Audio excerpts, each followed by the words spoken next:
태백산맥의 겨울밤은 살아 숨쉬는 모든 것들에게 내리는 형벌과도 같았다.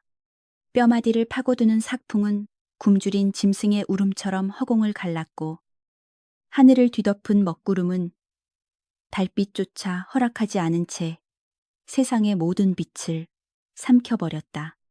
인간의 발길이 닿지 않는 이 깊은 골짜기, 눈 덮인 침엽수림 사이로 희미한 그림자 하나가 비틀거리며 산을 오르고 있었다. 무릎까지 차오르는 눈구덩이에 발이 빠질 때마다 산에는 거친 숨을 몰아쉬었으나 품에 안은 보따리만큼은 목숨줄이라도 되는 양, 필사적으로 감싸 쥐고 있었다. 그의 얼굴은 동상으로 검붉게 변해 있었고, 눈가에는 말라붙은 눈물 자국과 공포가 뒤엉켜 기괴한 형상을 이루고 있었다.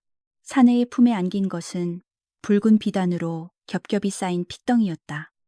며칠 전까지만 해도 구중궁궐의 가장 따뜻한 아랫목에서 금지옥엽으로 대접받았을 고귀한 혈통이었으나, 이제는 역적의 씨앗이라는 오명을 쓰고 세상에서 가장 차가운 곳으로 내몰린 신세였다. 사내는 죄책감에 짓눌린 신음인지 추위에 떨리는 이 편인지 모를 소리를 내뱉으며 걸음을 재촉했다. 왕명이란 거역할 수 없는 하늘의 뜻과 같아서 일개 내관에 불과한 그가 할 수 있는 일이라곤 이 어린 생명을 짐승들의 밥으로 던져주는 것뿐이었다. 그의 등 뒤로 찍힌 발자국들은 금세 휘몰아치는 눈보라에 덮여 흔적도 없이 사라지고 있었다. 마치 이 아이의 존재 자체를 역사에서 지워버리려는 듯했다. 산 중턱, 벼랑 끝에 위태롭게 솟아난 바위재단에 다다르자 사내는 더 이상 걸음을 옮기지 못하고 주저앉았다. 이곳은 예로부터 산신에게 제물을 바치던 금기의 땅이었다. 사내는 떨리는 손으로 강보를 바위 위에 내려놓았다. 비단 틈새로 아이의 창백한 얼굴이 드러났다.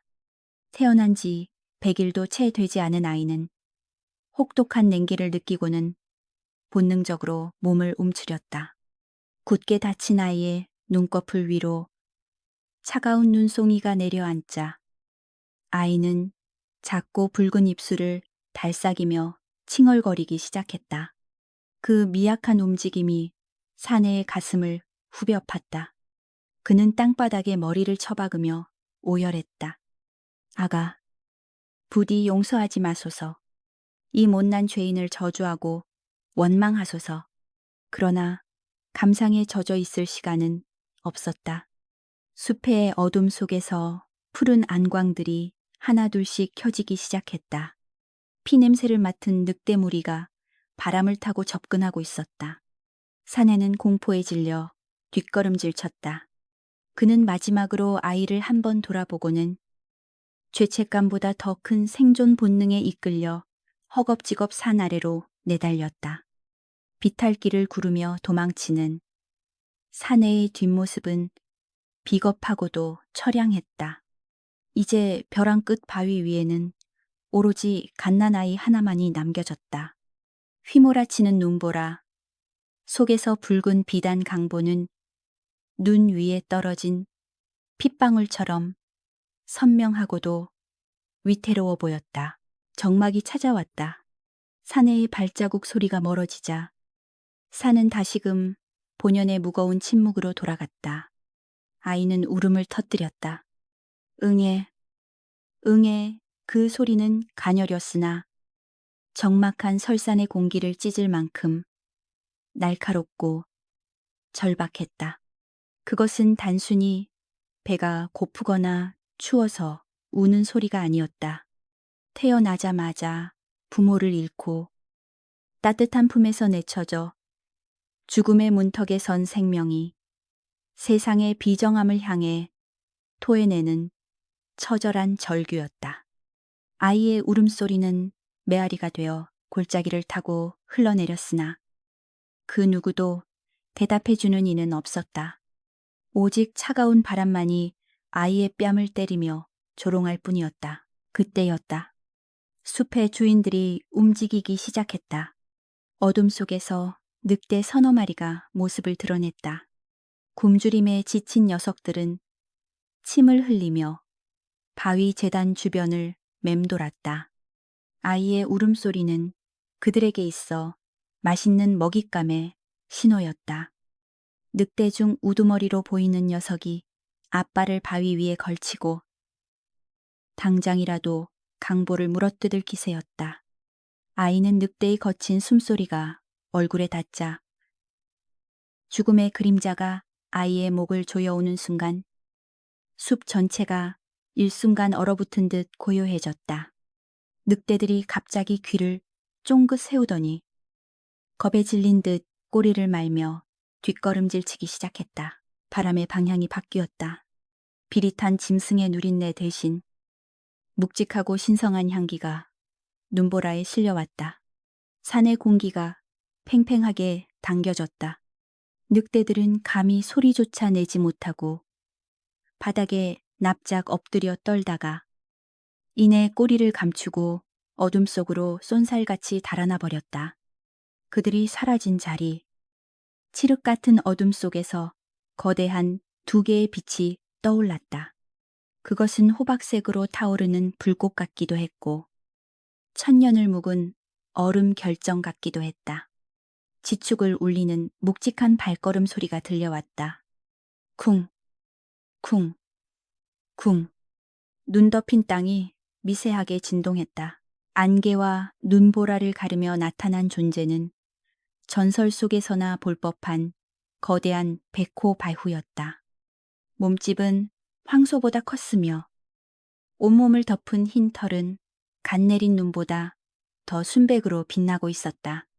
검은 줄무늬는 마치 붓으로 힘차게 그어내린 산수화처럼 털 위에서 춤을 추었다. 놈은 산군, 산준, 즉 이 태백산의 진정한 주인이었다. 백호는 천천히 그리고 위엄있게 바위 재단으로 다가왔다. 그 압도적인 기세에 눌려 바람조차 숨을 죽이는 듯했다. 백호의 시선이 붉은 강보에 꽂혔다. 인간들이 버리고 간 피냄새 나는 작은 생명체. 백호는 재단 앞에 멈춰섰다. 그리고 거대한 머리를 숙여 아이의 냄새를 맡았다.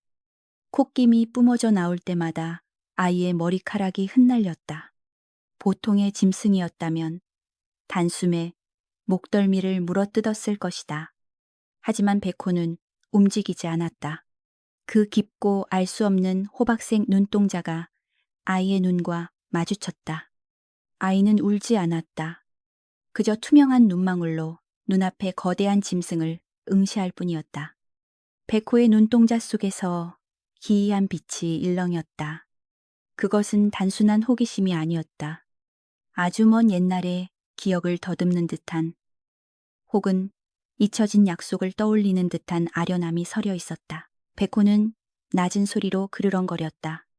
그 소리는 위협이라기보다는 깊은 탄식에 가까웠다. 녀석은 앞발을 들어 아이를 치는 대신 바위 위에 웅크리고 앉았다.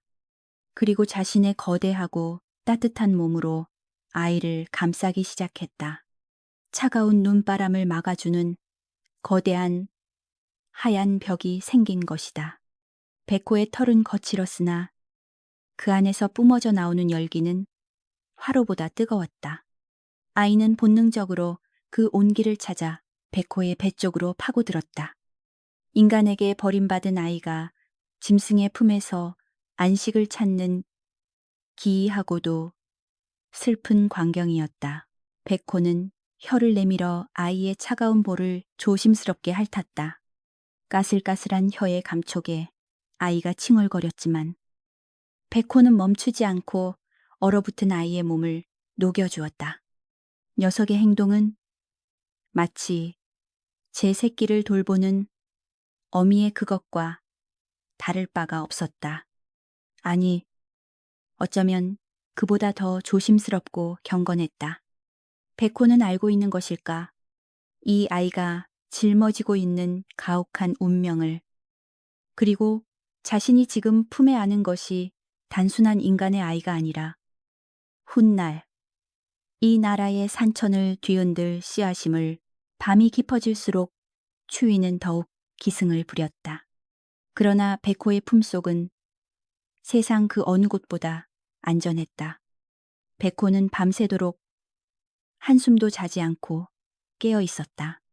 귀를 쫑긋거리며 주변의 소리를 경계했고, 혹여나 자신의 무게에 아이가 다칠까봐 숨소리조차 조절했다.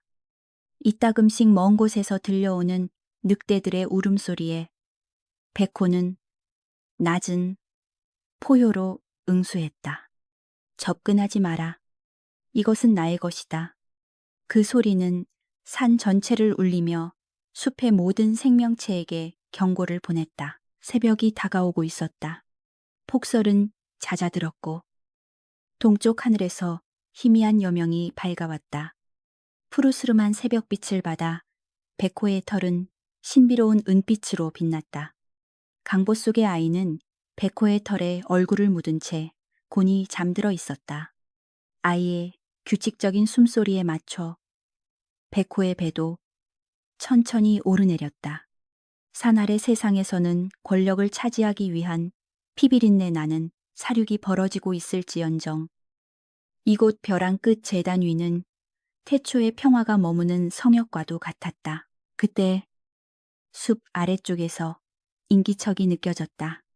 나무꾼 하나가 이른 새벽부터 엿감을 구하기 위해 산을 오르고 있었다. 노인은 눈 위에 찍힌 거대한 짐승의 발자국을 보고 기겁하여 주저앉을 뻔했으나 호기심을 이기지 못하고 발자국을 따라 제단 쪽으로 다가왔다. 그리고 그는 보았다. 아침 안개 속에서 신령스러운 빛을 뿜어내는 백호와 그 품에 안겨 잠든 아기를. 노인은 숨이 쭌질 듯한 충격에 말을 잃었다. 이것은 인간의 상식으로는 설명할 수 없는 기적이었다. 백호가 고개를 돌려 노인을 응시했다. 노인은 그 눈빛에 압도되어 바닥에 납작 엎드렸다. 살기를 띤 눈빛이 아니었다. 이 아이를 부탁한다는 듯한, 혹은 지켜보고 있겠다는 무언의 압력이었다. 백호는 천천히 몸을 일으켰다. 아이가 깨지 않도록 아주 조심스러운 동작이었다. 녀석은 마지막으로 아이의 이마를 한 번 핥아주고는 노인에게 짧고 굵은 울음소리를 남긴 채 안개 속으로 사라졌다. 마치 연기처럼, 처음부터 그곳에 없었던 것처럼 백호는 순식간에 시야에서 사라졌다. 노인은 떨리는 다리를 이끌고 제단으로 다가갔다. 강보 속의 아이는 놀랍게도 따뜻했다. 아이의 볼에는 백호가 핥아준 자국이 선명하게 남아 있었다. 노인은 하늘을 향해 큰 절을 올렸다. 산신령님, 산신령님께서 이 아이를 점지하셨군요. 노인은 아이를 품에 안았다. 묵직했다. 아이는 낯선 인기척에 눈을 떴다. 그 눈동자는 깊고 맑았으나 어딘가 모르게 방금 사라진 백호의 눈빛을 닮아 있었다. 버려진 아이를 감싸 안은 백호. 사람들은 그 이유를 알지 못했다. 그저 산신령의 자비라고, 혹은 기이한 우연이라고 수군댈 뿐이었다. 하지만 눈 덮인 태백산의 정상에서 바람은 알고 있었다. 백호가 남기고 간 그 깊은 눈빛 속에 숨겨진 천년의 회한과 이제 막 시작된 거대한 운명의 수레바퀴를. 아이의 울음소리가 그쳤다. 대신 그 자리에는 새로운 전설이 싹트고 있었다. 차가운 바람 속에 섞여 흩어지는 백호의 냄새만이 그날 밤의 진실을 증명하고 있었다. 노인 덕칠이 아이를 안고 마을로 내려왔을 때 마을 어귀의 당산나무에는 까마귀 떼가 새까맣게 앉아 불길한 울음을 토해내고 있었다. 촌노들은 낯선 핏덩이를 안고 돌아온 덕치를 경계의 눈초리로 바라보았다. 평생을 홀로 나무나 하며 살아온 늙은이가 산에서 아이를 주워 왔다는 말은 곧이곧대로 믿기 힘든 기이한 이야기였다. 그러나 덕칠은 사람들의 수근거림을 뒤로하고 자신의 허름한 초가로 들어갔다. 그날 밤 그는 쌀을 씹어 묽은 미음을 만들고 떨리는 손으로 아이의 입에 넣어주었다.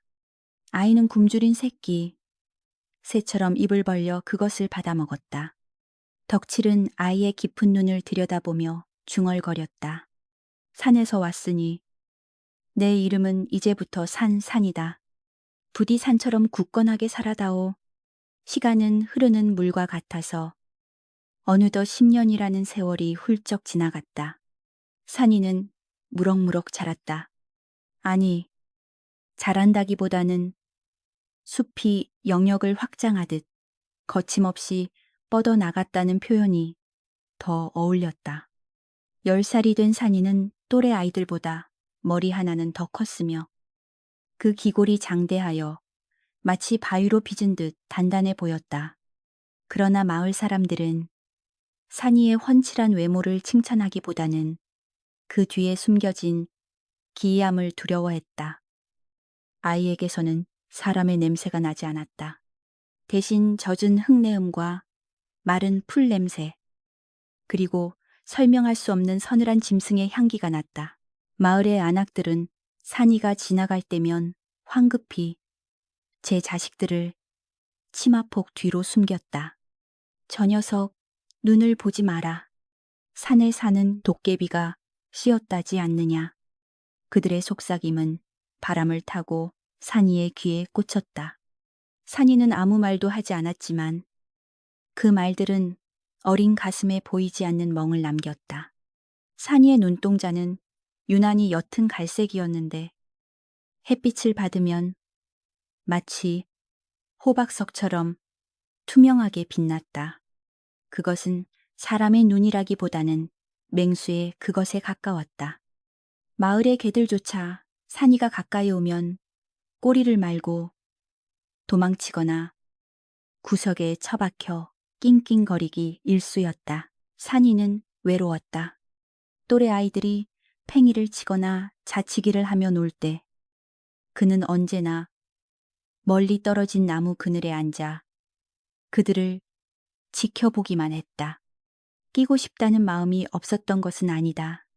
그러나 다가가면 아이들은 비명을 지르며 흩어졌고 용기 있는 몇몇 녀석들은 돌을 던지며 그를 쫓아냈다. 저리가 산짐승 새끼야. 재수없어 날아온 돌멩이가 이마를 찢고 피가 흘러도 산이는 울지 않았다. 그는 그저 무표정한 얼굴로 자신을 배척하는 세상을 응시할 뿐이었다. 그 눈빛이 너무나 서늘하고 깊어서 돌을 던지던 아이들이 오히려 겁을 먹고 도망치곤 했다. 덕칠은 그런 산이를 볼 때마다 가슴이 미어졌다.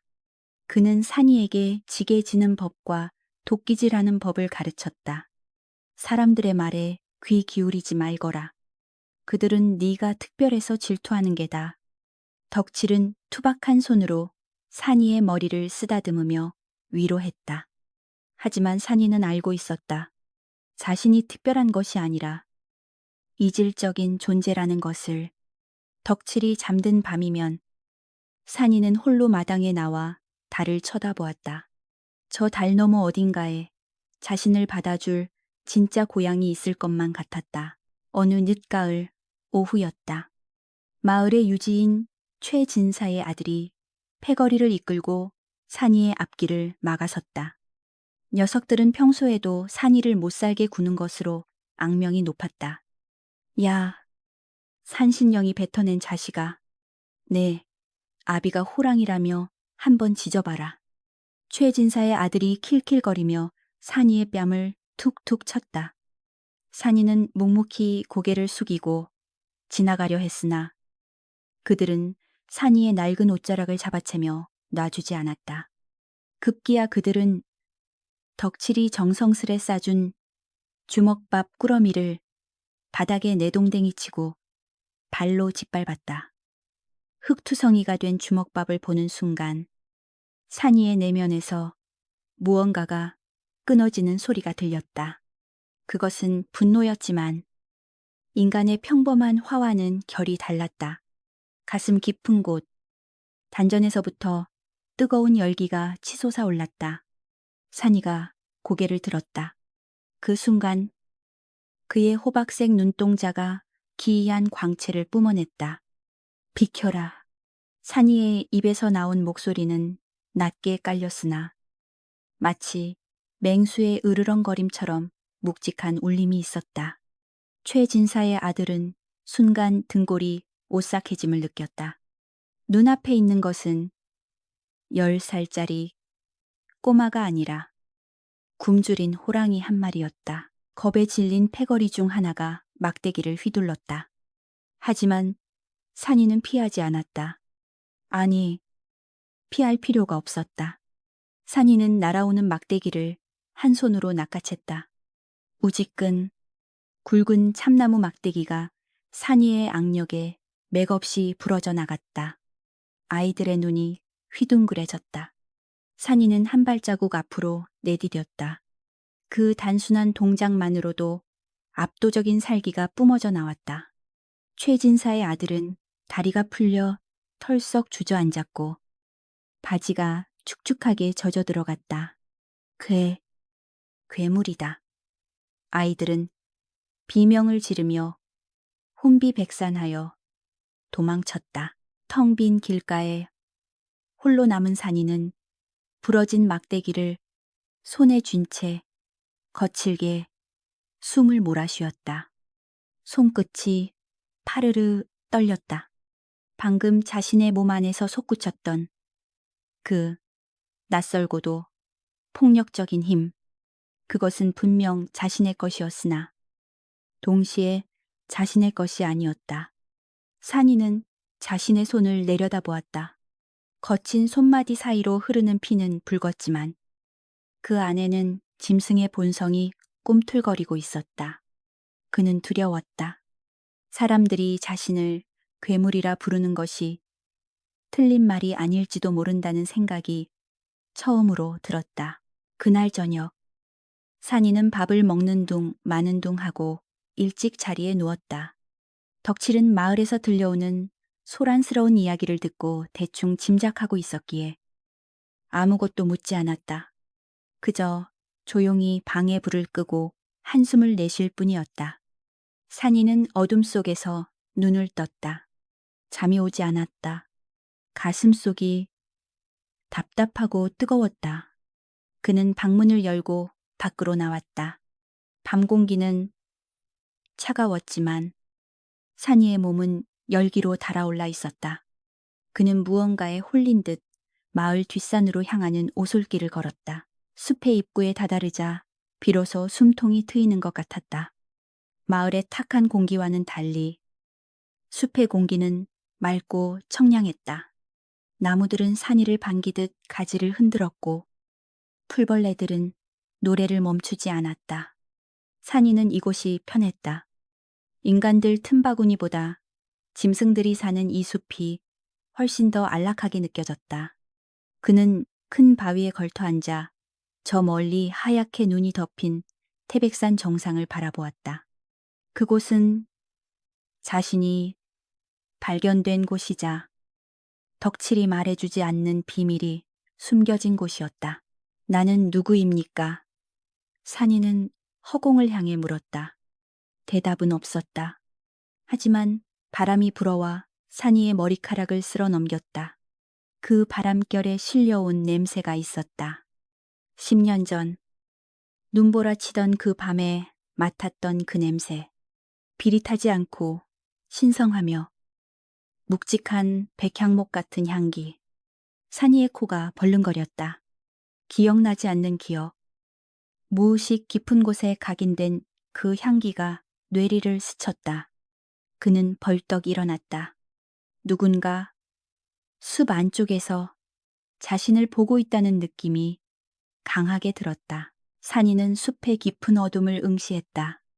보통 사람이라면 아무것도 보이지 않을 칠흑 같은 어둠이었지만 산이의 눈에는 달랐다.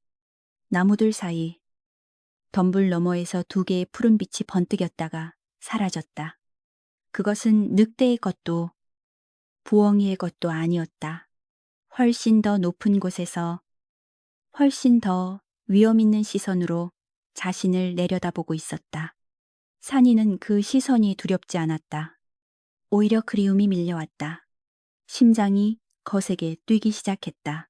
거기 누구세요? 산이가 조심스럽게 물으며 숲으로 한 발자국 들어갔다. 바스락 낙엽 밟는 소리가 났다. 하지만 인기척은 멀어져 갔다. 산이는 본능적으로 그것을 쫓고 싶었다. 그 존재를 확인해야만 자신의 존재 이유를 알 수 있을 것 같았다. 그러나 그때 멀리서 덕칠이 산이를 부르는 소리가 들려왔다. 산아, 산아, 어디 있느냐? 노인의 애타는 목소리가 정적을 깼다. 산이는 멈칫했다. 자신을 길러준 아버지의 목소리를 외면할 수 없었다. 산이는 아쉬움을 삼키며 다시 한번 숲의 어둠을 돌아보았다. 푸른빛은 이미 사라지고 없었다. 하지만 산이는 알 수 있었다. 그것이 떠난 게 아니라 언제나 자신의 곁을 맴돌며 지켜보고 있다는 것을. 그는 주먹을 꽉 쥐었다. 언젠가는 저 숲의 부름에 답해야 할 날이 올 것임을 직감했다. 산이는 다시 마을로 발걸음을 돌렸다.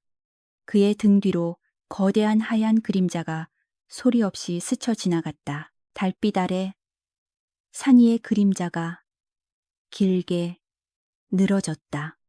그 그림자의 형상은 어쩐지 소년의 것이라기보다는 웅크린 호랑이의 형상을 닮아 있었다. 마을의 개들이 다시금 미친 듯이 지저대기 시작했다. 태백산맥의 깊은 골짜기에서 불어온 바람이 산이의 펄럭이는 옷깃을 스치며 속삭였다. 이제 곧 때가 올 것이라고. 숨겨진 발톱을 드러내고 잊혀진 왕좌를 향해 포효할 날이 멀지 않았다고. 소년의 가슴 속에 잠들어 있던 야성이 서서히 눈을 뜨고 있었다. 세월은 산중의 계곡물처럼 쉼 없이 흘러갔다. 10살의 소년이었던 산은 이제 15이 되어 제법 산의 태가 나는 청년으로 자라났다. 그의 어깨는 떡갈나무처럼 벌어졌고 근육은 옹이 박힌 소나무처럼 단단해졌다. 하지만 그의 눈빛만은 여전히 깊고 고요하여 섣불리 그 속내를 짐작할 수 없었다. 마을 사람들과의 거리는 좀처럼 좁혀지지 않았다. 오히려 산이 장성할수록 그를 향한 두려움과 경외심이 뒤섞인 시선은 더욱 짙어져만 갔다. 덕칠은 이제 늙고 병들어 더 이상 지게를 질 수 없었다. 늙은 아버지를 대신해 산으로 향하는 것은 오로지 산이의 몫이었다. 그는 남들보다 2배는 더 무거운 나무짐을 지고도 산비탈을 평지처럼 뛰어다녔다. 사람들은 수군거렸다. 저놈은 사람이 아니다. 곰의 힘과 여우의 꾀를 가졌다. 하지만 산이에게 그런 비난은 더 이상 상처가 되지 않았다.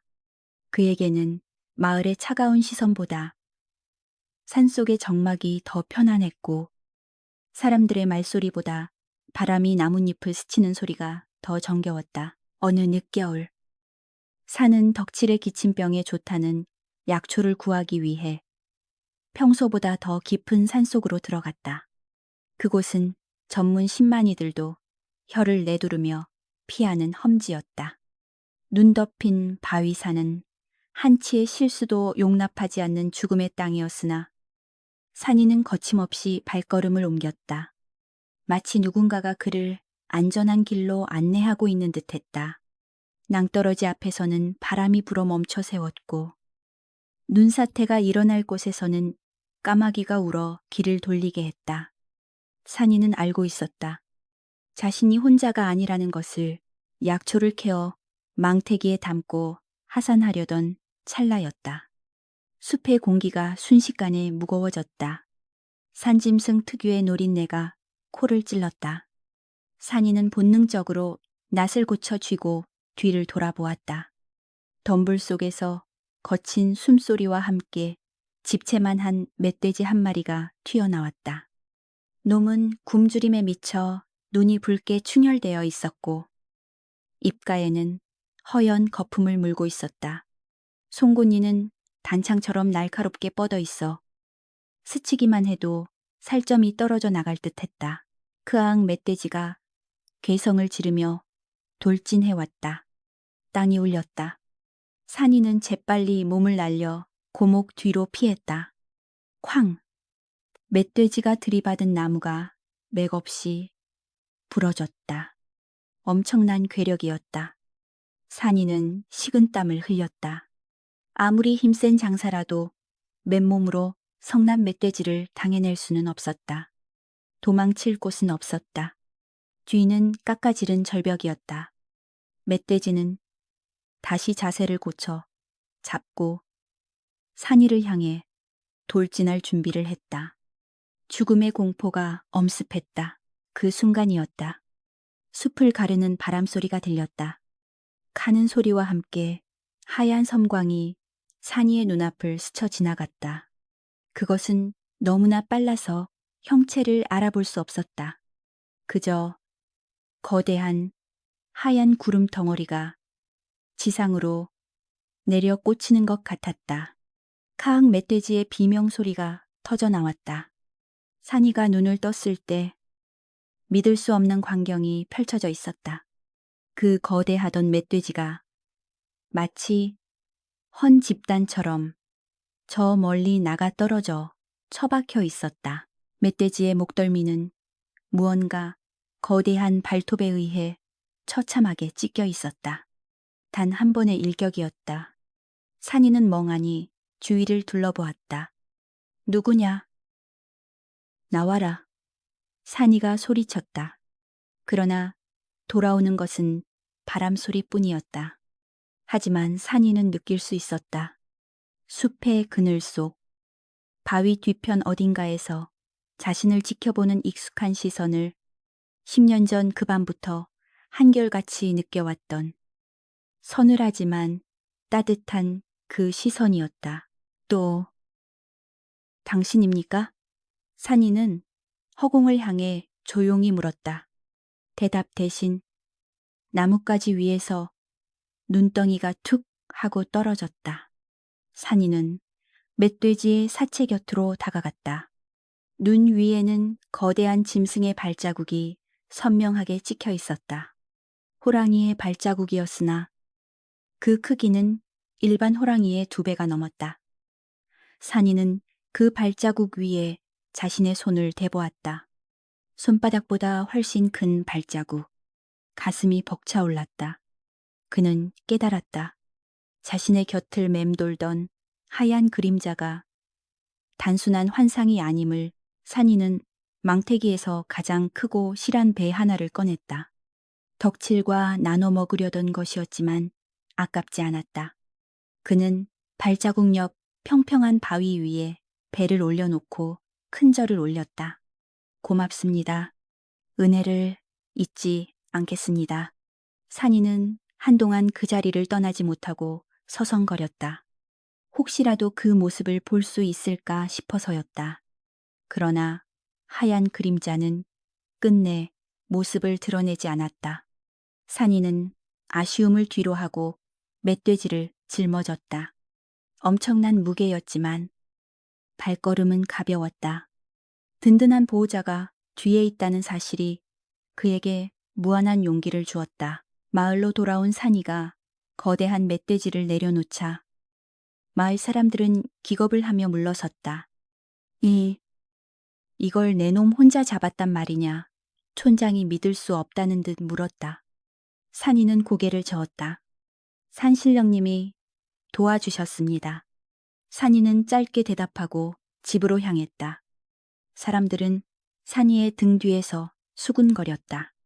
산신령 귀신이 씌어도 단단히 씌었구만. 아니야. 저놈 힘을 봐.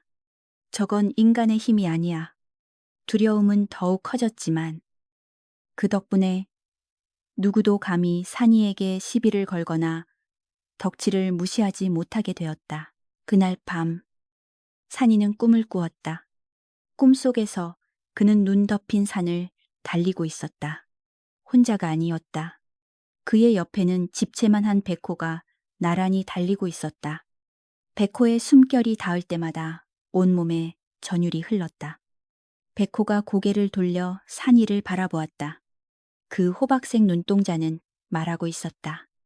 기다려라. 때가 되면 모든 것을 알게 될 것이다. 산이는 꿈속에서 백호의 목을 끌어안았다.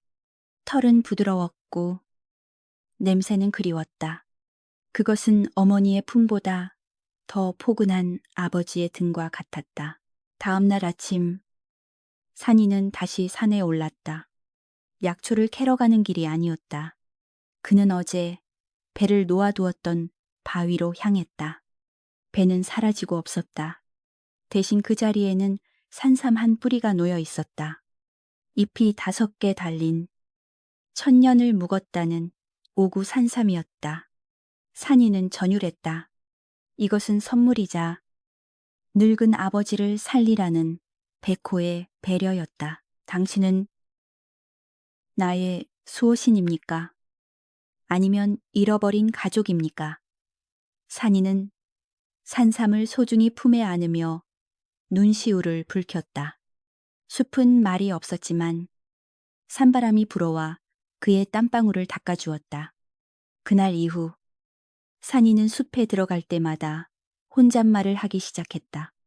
오늘 무슨 일이 있었는지, 아버지는 좀 어떠신지, 마치 보이지 않는 친구에게 이야기하듯 조잘거렸다. 그때마다 숲의 나무들이 흔들리며 대답을 대신했다. 산이와 백호, 인간과 신수센서의 기묘한 동거는 그렇게 계속되었다. 하지만 평화는 영원할 수 없었다. 한양 서울에서 내려온 파발마가 마을의 정적을 깨뜨렸다. 그들은 붉은 도포를 입고 날카로운 환도를 찬 왕실의 금군 진군들이었다. 그들의 눈빛은 사냥감을 찾는 사냥개처럼 번들거렸다. 이 근방에서 기이한 짐승이나 수상한 아이를 본 적이 있는가? 금군 대장의 질문에 산이는 본능적으로 몸을 숨겼다. 피냄새가 났다. 10여 년 전 자신을 강보에 싸서 버렸던 그날 밤의 비릿한 피냄새가 다시금 이 평화로운 산골 마을을 덮치고 있었다. 하얀 그림자가 숲속 깊은 곳에서 낮게 그르렁거렸다. 그것은 다가올 폭풍을 예고하는 경고이자 자신의 아이를 지키려는 어미의 살기 어린 분노였다. 산이는 주먹을 꽉 쥐었다. 이제 숨바꼭질은 끝났다. 운명의 수레바퀴가 다시 구르기 시작했다. 평화롭던 산골 마을에 피바람이 불어닥친 것은 해가 뉘엿뉘엿 넘어가던 개와 늑대의 시간이었다. 땅을 울리는 말발굽 소리가 지진처럼 마을을 덮쳤다. 흙먼지 사이로 나타난 이들은 붉은 천릭 무관의 옷을 입고 허리에는 시퍼런 환도를 찬 금군 진군들이었다. 그들의 옷 색깔은 마치 저녁놀이 아니라 갓 흘러나온 선혈처럼 붉고 불길했다. 마을 사람들은 난생 처음 보는 위압적인 광경에 바치를 멈추고 벌벌 떨며 길바닥에 머리를 조아렸다. 금군의 선두에는 차가운 눈매를 가진 대장이 말을 타고 있었다. 그의 시선은 마치 사냥감이 숨어있는 굴을 찾는 살모사처럼 마을 곳곳을 훑었다. 이곳에 15년 전 낯선 아이를 거둔 자가 있느냐. 그의 목소리는 낮았으나 마을 전체에 쩌렁쩌렁하게 울릴 만큼 기운이 실려 있었다. 촌장이 떨리는 목소리로 아뢰었다. 나 나으리. 그런 일은 없사옵니다. 이곳은 세상과 단절된 곳이라. 거짓말 대장의 채찍이 허공을 가르며 촌장의 어깨를 내리쳤다. 비명과 함께 촌장이 쓰러졌다. 상부에 첩보가 있었다. 기이한 눈을 가진 아이. 짐승의 힘을 쓰는 아이가 이곳에 있다 들었다. 숨기는 자는 역적과 한패로 간주하여 삼족을 멸할 것이다. 역적이라는 말에 마을 사람들의 얼굴이 사색이 되었다. 공포에 질린 몇몇의 눈동자가 자연스럽게 마을 끝자락, 외따로 떨어진 덕칠의 초가집을 향했다. 대장은 그 시선을 놓치지 않았다. 입가에 비릿한 미소가 번졌다. 저곳이구나. 그 시각. 산이는 산에서 해온 뎃감을 짊어지고 내려오고 있었다. 마을 어귀에 들어서자마자 낯선 말, 냄새와 피 냄새가 코를 찔렀다. 본능적인 경고음이 머릿속에서 울렸다. 도망쳐라. 하지만 산이는 발걸음을 멈출 수 없었다. 그 불길한 기운이 아버지 덕칠의 집을 향하고 있었기 때문이었다. 산이는 지게를 벗어 던지고 전력으로 달리기 시작했다. 심장이 터질 듯이 뛰었다. 덕칠의 집 마당은 이미 아수라장이 되어 있었다. 금군들이 세간살이를 부수고 집안을 샅샅이 뒤지고 있었다. 늙고 병든 덕칠은 마당 한가운데 무릎 꿇려진 채 피를 흘리고 있었다. 말하라. 늙으니 그 아이는 어디 있느냐? 패주, 페주의 씨앗을 어디에 숨겼느냐? 대장이 덕칠의 멱살을 잡고 으르렁거렸다. 덕칠은 피 섞인 침을 뱉으며 고개를 저었다. 나는 모르는 일이요. 내 아들은 그저 산에서 주워 온 고아일 뿐이요. 호, 산에서 주워왔다. 대장은 덕칠의 품에서 무언가를 꺼내 들었다. 그것은 덕칠이 15년 동안 장농 깊숙한 곳에 숨겨두었던 붉은 비단 강보였다. 금실로 수놓아진 용의 문양. 그것은 왕실의 혈통임을 증명하는 결정적인 증거였다. 대장의 눈이 번뜩였다. 이래도 잡아뗄 테냐. 이것은 왕족만이 쓸 수 있는 물건이다. 내 놈이 감히 역적을 키워왔구나. 대장은 환도를 뽑아들었다. 서슬퍼런 칼날이 저녁 햇살을 받아 섬뜩하게 빛났다. 그때였다. 아버지 산이의 절규가 마당에 울려 퍼졌다. 산이가 덤불을 헤치고 뛰어들었다. 그의 눈은 분노로 인해 호박색으로 활활 타오르고 있었다. 대장은 흥미롭다는 듯 산이를 쳐다보았다. 호! 제 발로 찾아왔구나. 내 놈이 바로 그 짐승의 새끼로구나.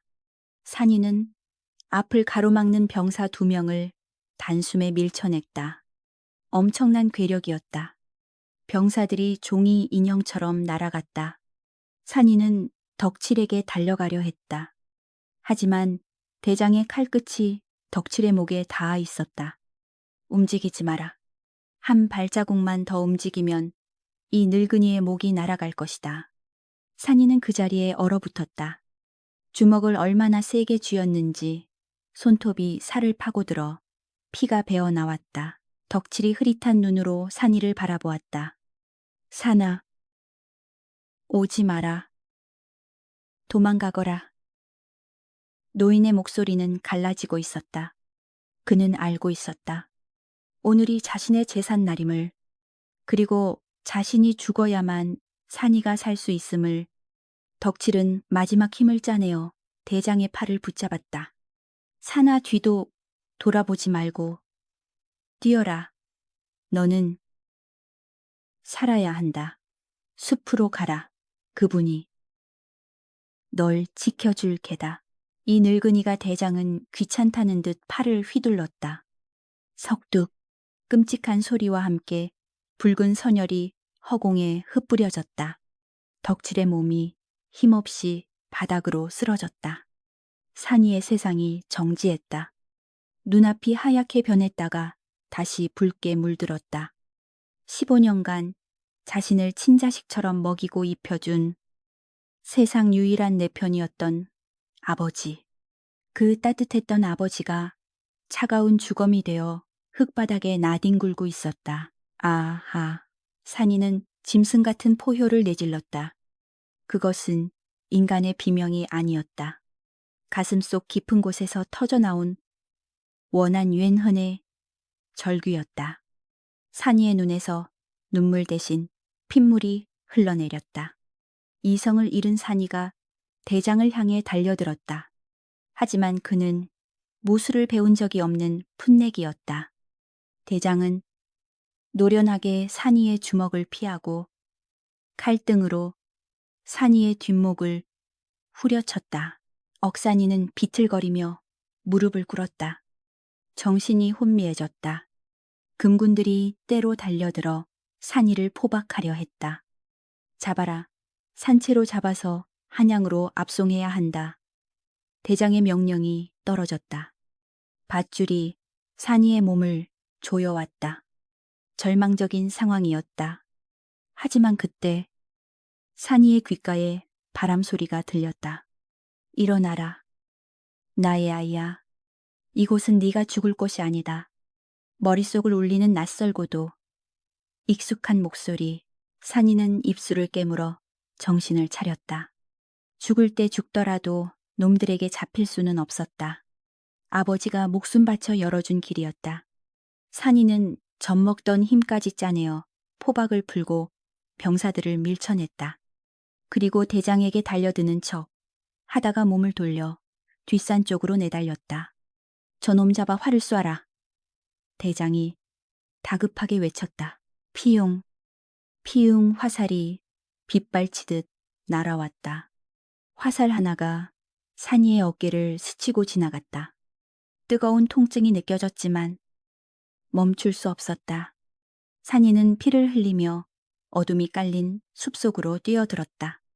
뒤에서는 병사들의 고함과 개짖는 소리가 점점 가까워지고 있었다. 산이는 울면서 달렸다. 아버지의 마지막 모습이 눈앞에 어른거렸다. 죽여버릴 거야. 다 죽여버릴 거야. 산이의 중얼거림은 저주가 되어 밤 공기에 스며들었다. 이제 그는 평범한 나무꾼의 아들이 아니었다. 복수심에 불타는 짐승이었다. 숲의 입구에 들어서자 나무들이 마치 문을 열어주듯 길을 내어주었다. 산의 공기가 차갑게 변했다. 인간의 영역이 끝나고 신센과 짐승의 영역이 시작되고 있었다. 저 멀리 숲의 가장 깊은 곳, 백호가 머무는 성역에서 뇌성병력 같은 호랑이의 울음소리가 터져나왔다. 쿵, 쿵. 산 전체가 분노로 떨고 있었다. 산이는 그 울음소리를 나침반 삼아 비틀거리며 어둠 속으로 사라졌다. 궁의 피 냄새를 맡은 하얀 그림자가 이제 사냥을 시작하려 하고 있었다. 피 냄새가 눈보라를 뚫고 진동했다. 산은 달리고 또 달렸다. 나뭇가지가 얼굴을 핥히고 날카로운 돌부리가 발바닥을 찔렀으나 고통은 느껴지지 않았다. 오로지 살아야 한다는, 살아서 놈들의 목을 물어뜯어야 한다는 본능만이 그의 다리를 움직이고 있었다. 어깨에 박힌 화살 상처에서 흘러내린 피가 소매를 적시고 땅 위로 뚝뚝 떨어져 붉은 궤적을 남겼다. 그 핏자국은 굶주린 사냥개들에게 더할 나위 없는 이정표가 되었다. 적이 있다. 놈을 놓치지 마라. 등 뒤에서 병사들의 고함과 사냥개들의 컹컹거리는 짖음 소리가 점점 가까워지고 있었다. 횃불의 불빛이 어둠을 찢으며 산의 등짝을 할 듯 쫓아왔다. 산은 숨이 턱 끝까지 차올라 배가 터질 것만 같았다. 하지만 멈출 수 없었다. 멈추는 순간 아버지의 죽음이 이렇게 죽음이 되고 말 것이라는 생각이 채찍처럼 그를 후려쳤다. 얼마나 달렸을까. 숲이 갑자기 끊기며 시야가 탁 트였다. 하지만 그것은 희망이 아닌 절망의 풍경이었다. 산의 발걸음이 벼랑 끝에서 멈췄다. 발 아래는 칠흑 같은 어둠이 입을 벌리고 있는 천길 낭떠러지였다. 차가운 골짜기 바람이 솟구쳐 올라와 산의 헝클어진 머리카락을 마구 흔들었다. 더 이상 갈 곳은 없었다. 이제 더는 도망칠 곳이 없어 보이는데 금군 대장의 조소 섞인 목소리가 들려왔다. 어느새 포위망을 좁혀온 병사들이 반원형으로 산을 에워싸고 있었다. 10마리가 넘는 사냥개들이 침을 흘리며 으르렁거렸고 수십 개의 화살촉이 산의 심장을 겨누고 있었다. 대장은 말 위에서 산을 내려다보며 혀를 찼다. 순순히 오라를 받아라. 내 놈의 그 더러운 피가 무엇인지 한양에 가서 밝혀야 하니. 산은 뒷걸음질치다 절벽 끝에 섰다. 발 뒤꿈치에서 돌멩이 하나가 떨어져 깊은 어둠 속으로 사라졌다. 그리고 산은 놈들을 노려보았다. 그의 눈동자는 공포가 아닌 섬뜩한 살기로 번들거리고 있었다. 더러운 피라 했느냐? 죄 없는 노인을 죽인 너희들의 피보다 더러울까? 산이 바닥에서 주먹만한 돌을 집어들었다. 계란으로 바위를 치는 격이었으나 그의 기세만큼은 물러섬이 없었다. 건방진 놈. 잡아서 다리 힘줄을 끊어놓거라. 대장의 명령이 떨어지자 사냥개들이 먼저 튀어나갔다. 날카로운 이빨을 드러낸 개들이 산의 목덜미를 노리고 허공을 날았다. 산은 눈을 질끈 감고 팔을 휘둘렀다. 죽음을 각오한 마지막 발악이었다. 쿠오오오. 그 순간 천지가 개벽하는 듯한 굉음이 고막을 찢어 발겼다. 그것은 단순한 짐승의 울음소리가 아니었다. 산 전체가 울리는 산신산션의 진노였다. 허공으로 뛰어올랐던 사냥개들이 보이지 않는 거대한 힘에 짓눌린 듯 바닥으로 처박혔다. 횃불들이 일시에 꺼질 만큼 강력한 돌풍이 휘몰아쳤다. 병사들이 중심을 잃고 비틀거렸다. 뭐야? 무슨 소리냐?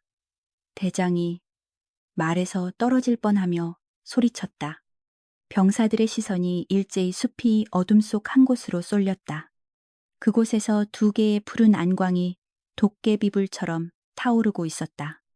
그리고 어둠을 가르며 하얀 거체가 모습을 드러냈다. 백호였다. 산이 꿈속에서 그리고 숲의 그늘에서 언제나 느껴왔던 그 존재. 하지만 실체는 상상을 초월할 만큼 압도적이었다. 집채만 한 몸집, 강철 같은 근육, 그리고 온몸에서 뿜어져 나오는 서리빨 같은 연기 린치. 백호는 산과 병사들 사이로 천천히 걸어 나왔다. 놈이 발을 내디딜 때마다 눈 덮인 땅이 푹푹 꺼지며 진동했다. 호랑이다. 백호다. 병사 하나가 비명을 지르며 뒷걸음질 쳤다. 사냥개들은 이미 꼬리를 다리 사이로 말고 오줌을 지리며 바닥에 납작 엎드려 있었다. 짐승의 왕 앞에서는 사냥개조차 먹잇감에 불과했다. 백호가 입을 크게 벌리고 포효했다. 크아앙. 그 소리에 가까이 있던 병사들의 고막이 터져 피가 흘러나왔다. 백호는 망설임 없이 병사들을 향해 도약했다. 하얀 섬광이 번쩍였다고 느낀 순간 앞줄에 있던 병사 서너 명이 허수아비처럼 날아갔다. 날카로운 발톱이 갑옷을 종이장처럼 찢어 발겼다. 피비린내가 진동하던 벼랑 끝은 순식간에 아수라장으로 변했다. 쏴라. 활을 쏴. 대장이 공포에 질려 고래고래 소리를 질렀다. 화살이 날아갔지만 백호의 가죽은 강철보다 단단했다. 화살들은 튕겨나가거나 털끝조차 뚫지 못하고 부러졌다. 백호는 꼬리로 병사들을 후려치고 앞발로 말을 내려쳤다. 인간의 무기로는 신수션설을 당해낼 수 없었다. 그것은 학살이었다. 자연이 인간의 오만에 내리는 가혹한 심판이었다. 대장은 말이 통제를 잃고 날뛰자 바닥으로 굴러 떨어졌다. 그는 기어서 도망치려 했으나 거대한 그림자가 그를 덮쳤다. 고개를 들자 백호의 거대한 얼굴이 바로 코앞에 있었다. 호박색 눈동자가 그를 내려다보고 있었다. 경멸과 분노가 담긴 눈빛이었다. 대장은 비명조차 지르지 못하고 공포에 질려 심장이 심을듯했다. 백호는 대장을 물어뜯는 대신 굵은 앞발로 그를 툭 쳤다. 대장의 몸이 포탄처럼 날아가 나무에 처박혔다. 그는 피를 토하며 축 늘어졌다. 살아남은 병사들은 무기를 버리고 혼비백산하여 산 아래로 도망쳤다. 괴물이다, 살려줘. 그들의 비명소리가 멀어지자 벼랑 끝에는 다시금 무거운 정막이 찾아왔다. 눈밭은 붉게 물들었고 부러진 칼과 창들이 흉물스럽게 널려 있었다. 거친 숨을 몰아쉬던 백호가 천천히 몸을 돌렸다. 그리고 절벽 끝에 위태롭게 서 있는 산을 바라보았다. 산은 멍하니 백호를 응시하고 있었다. 다리에 힘이 풀려 주저앉고 싶었지만 그는 억지로 버티고 서 있었다. 두려움은 없었다. 오히려 가슴 깊은 곳에서 뜨거운 것이 울컥 치솟았다. 백호가 산에게 다가왔다. 거대한 맹수였지만 발걸음은 깃털처럼 가벼웠다. 산의 코앞까지 다가온 백호는 털썩 주저앉아 눈높이를 맞췄다. 백호의 주둥이에는 병사들의 피가 묻어 있었지만 산에게 뿜어내는 숨결은 따뜻했다. 산은 떨리는 손을 들어 백호의 얼굴로 뻗었다. 백호는 피하지 않았다. 산의 손바닥이 백호의 미간에 닿았다. 거칠지만 부드러운 털의 감촉. 그리고 그 아래에서 뛰고 있는 펄떡이는 생명의 고동. 그 순간 산의 머릿속으로 찌릿한 전류가 흘러들어왔다. 말로 하지 않아도 알 수 있는 감정들이 파도처럼 밀려왔다. 많이 자랐구나. 내가 늦어서 미안하다. 그것은 음성이 아닌 마음의 울림이었다. 당신이었군요. 산의 눈에서 참았던 눈물이 터져 나왔다. 나를 지켜준 것도, 나에게 산삼을 준 것도, 그리고 15년 전 그 눈보라 속에서 나를 살려준 것도. 백호는 그르렁거리며 산에 피 묻은 어깨를 핥아주었다. 까슬한 혀가 상처에 닿자 쓰라렸지만 신기하게도 통증이 가라앉고 피가 떼기 시작했다. 산은 백호의 목을 끌어안고 오열했다. 아버지 덕치를 잃은 슬픔과 세상에 홀로 남겨진 고독이 백호의 체온 속에서 녹아내렸다. 이제 그는 혼자가 아니었다. 백호가 몸을 일으켰다. 그리고 자신의 등을 내어주며 고개를 까딱였다. 타라는 신호였다. 산은 눈물을 닦고 백호의 등에 올라탔다. 등은 넓고 단단했다. 마치 흔들리지 않는 거대한 산과 같았다. 어디로 가는 겁니까? 산이 묻자. 백호는 태백산의 가장 높은 봉우리를 향해 고개를 들었다. 그곳은 인간의 발길이 닿지 않는 신들의 영역이자 산에 잃어버린 기억이 잠들어 있는 곳이었다. 백호가 땅을 박차고 달리기 시작했다. 바람을 가르는 속도에 산의 머리카락이 뒤로 흩날렸다. 산 아래 마을은 점점 작아져 점이 되었고 세상의 소란스러움도 눈발 속에 묻혔다. 버려진 아이와 늙은 신수, 기묘하고도 슬픈 두 존재의 동행이 본격적으로 시작되고 있었다. 밤하늘의 달빛이 두 그림자를 하나로 비추며 길을 밝혀주었다. 백호가 멈춰 선 곳은 구름조차 쉬어간다는 태백산의 가장 높은 봉우리.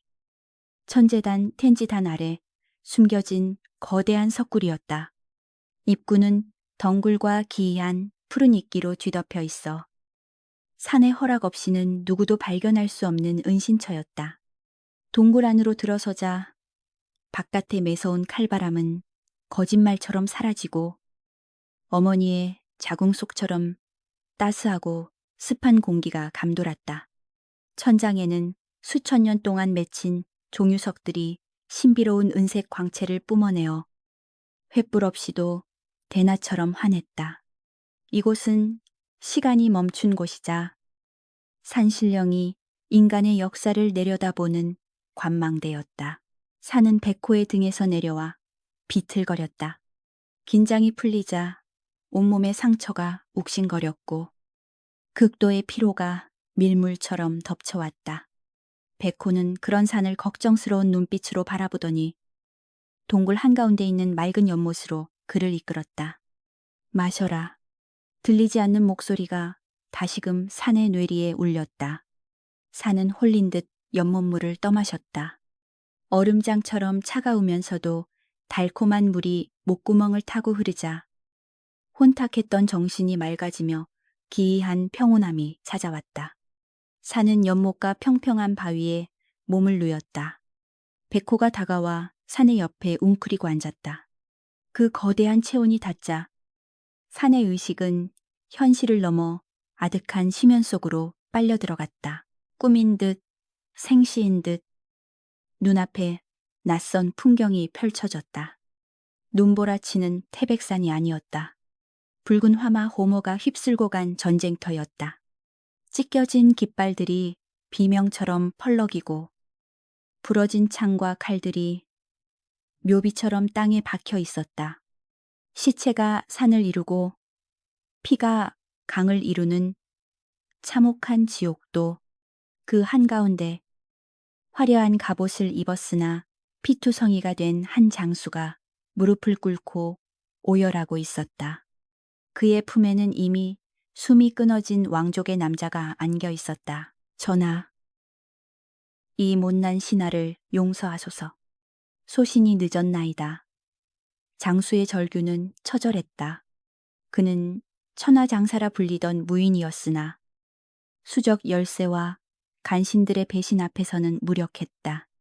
그는 자신의 주군을 지키지 못했다는 죄책감에 스스로 목을 찌르려 했다. 칼끝이 목에 닿은 순간 하늘에서 천둥이 치며 굵은 빗줄기가 쏟아졌다. 빗물은 피를 씻어내렸으나 장수의 가슴에 맺힌 원한은 씻어내지 못했다. 그는 칼을 거두고 하늘을 향해 피 섞인 고함을 질렀다. 하늘이시여, 산신이시여, 내 목숨을 거두어 가는 대신 소원을 들어주소서. 내 주군의 핏줄이 아직 끊어지지 않았나이다. 숨겨둔 왕자마마의 혈육이 세상 어딘가에 살아있나이다. 그 아이만은 지킬 수 있게 해주소서. 장수는 바닥에 머리를 또 쓰며 빌고 또 빌었다. 이마가 찢어져 피가 얼굴을 뒤덮어도 그는 멈추지 않았다. 인간의 힘으로 지킬 수 없다면 인간이기를 포기해서라도 지키겠다는 광기, 어린 충성심이었다. 그때 빗줄기 사이로 거대한 그림자가 나타났다. 산의 형상을 한 신령한 존재가 장수를 내려다보았다. 가련한 중생아, 인간의 육신은 유한하고 칼과 창은 녹슬기 마련이다. 네가 진정으로 영원한 수호자가 되기를 원하느냐? 장수는 망설임 없이 외쳤다. 원하나이다.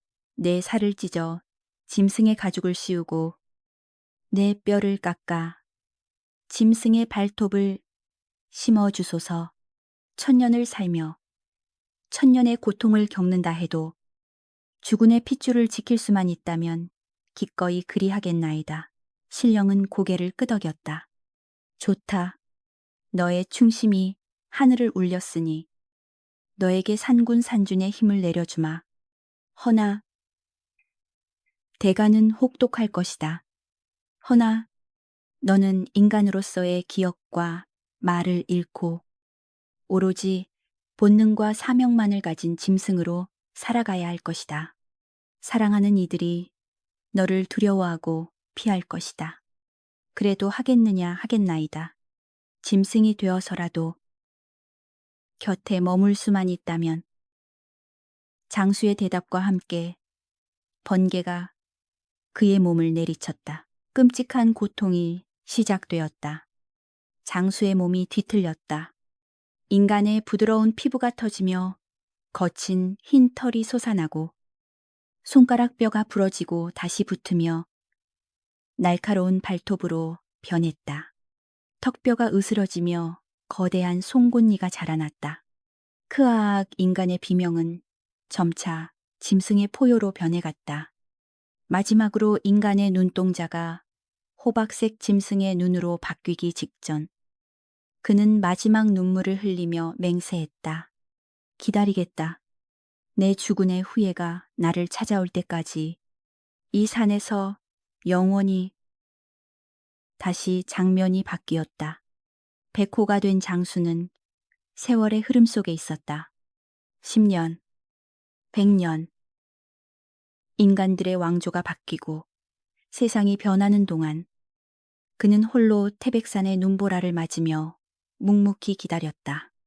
때로는 사냥꾼의 화살을 맞고 때로는 동족들과의 싸움에서 상처를 입으면서도 그는 결코 산을 떠나지 않았다. 그의 영혼 깊은 곳에는 오직 하나의 사명만이 각인되어 있었다. 지켜야 한다. 그리고 마침내 그날 밤이 왔다. 눈보라치는 벼랑 끝 재단, 피냄새와 함께 들려온 갓난아이의 울음소리. 백호는 단번에 알 수 있었다. 100년 전 자신이 목숨 바쳐 지키려 했던 죽은의 냄새. 그 그리운 혈육의 냄새를 늙고 지친 짐승의 심장이 다시 미친 듯이 뛰기 시작했다. 그는 늑대들을 쫓아내고 아이를 품에 안았다. 차가운 아이의 몸을 핥으며 짐승의 몸에 갇힌 장수의 영혼은 소리 없이 울었다. 드디어 만났구나.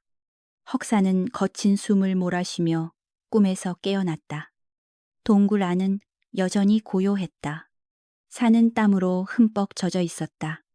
그는 떨리는 눈으로 옆에 앉아 있는 백호를 바라보았다. 백호는 졸고 있는 듯 눈을 감고 있었으나 귀는 산 쪽을 향해 쫑긋거리고 있었다. 이제 산의 눈에 백호는 더 이상 단순한 짐승으로 보이지 않았다. 그것은 100년의 세월을 뛰어넘은 충신이자 피보다 진한 약속을 지켜온 위대한 영혼이었다. 산은 무릎을 꿇고 백호의 앞발을 잡았다. 그리고 이마를 대며 흐느꼈다. 몰라봐서 죄송합니다. 짐승이라 천대받는 삶을 선택하면서까지 저를 기다리셨군요. 장군님. 아니, 아버지. 백호가 천천히 눈을 떴다. 그 깊은 호박색 눈동자에는 더 이상 야성의 살기가 없었다. 대신 오랜 기다림 끝에 찾아온 안도감과 깊은 자애로움만이 가득했다. 백호는 묵직한 머리로 산의 어깨를 툭툭 쳤다. 울지 마라. 나의 주군이여. 이제야 비로소 내 임무가 시작되었을 뿐이다. 산은 눈물을 닦고 일어섰다. 그의 눈빛이 달라져 있었다. 이전의 산이 세상에 대한 원망과 혼란으로 가득 찬 소년이었다면 지금의 산은 자신의 뿌리와 사명을 깨달은 군주, 춘주의 눈을 하고 있었다.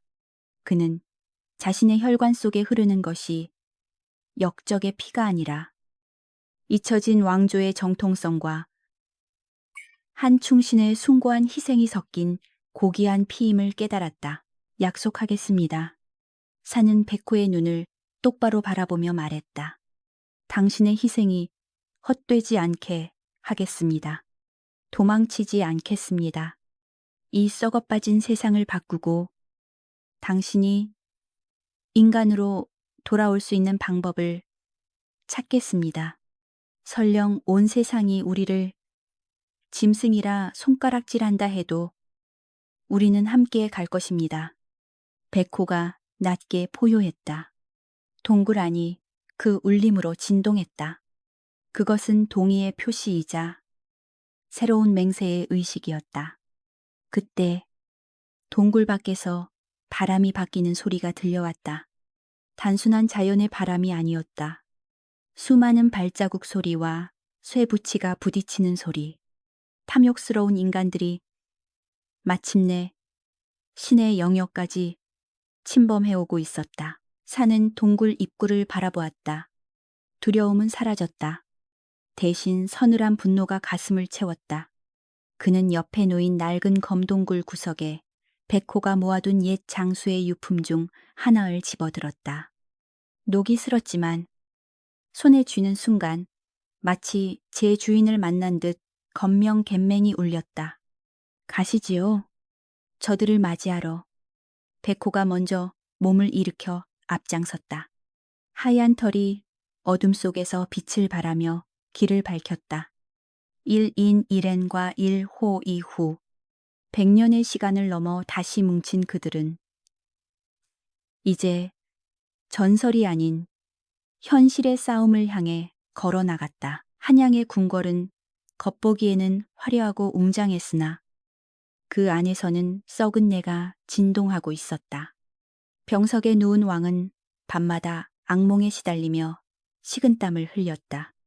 그의 피부는 늙은 나무 껍질처럼 거칠어졌고 눈은 생기를 잃어 흐리멍덩했다. 권력의 정점에 선 그였지만 다가오는 죽음의 그림자 앞에서는 한낱 나약한 노인에 불과했다. 어이 유이들이 산의 진미와 온갖 보약을 다려 올렸으나 왕의 기력은 날이 갈수록 쇠하여질 뿐이었다. 왕은 죽음이 두려웠다. 자신이 피를 뿌리며 지켜온 이 왕좌를 놓고 떠나야 한다는 사실이 그를 미치게 만들었다. 왕의 침소에는 약 냄새와 향 냄새가 뒤섞여 묘한 기운을 자아냈다. 그 곁을 지키고 있는 것은 어이가 아닌 검은 도포를 뒤집어 쓴 늙은 도사였다. 도사는 뱀처럼 교활한 눈빛으로 왕의 귀에 속삭였다. 전하, 인간의 약으로는 천명을 거스를 수 없사옵니다. 오직 영물링후의 기운만이 옥체를 다시 젊게 만들 수 있습니다. 왕이 신 목소리로 물었다. 영물이라니 그것이 어디에 있단 말이냐? 도사는 회심의 미소를 지으며 지도를 펼쳤다. 태백산맥의 깊은 골짜기가 붉게 표시되어 있었다. 태백산 깊은 곳에 천년을 묵은 백호가 산다고 하옵니다. 그 짐승의 쓸개와 피는 죽은 사람도 살려내고 늙은이를 아이처럼 되돌리는 불로장생의 선약 쇳력이라 하옵니다. 도사의 말에 왕의 눈이 번쩍 뜨였다. 탐욕의 불꽃이 죽어가던 생명을 대신해 타오르기 시작했다. 백호, 백호라. 왕은 마른 침을 삼켰다. 도사는 한마디를 더 덧붙였다.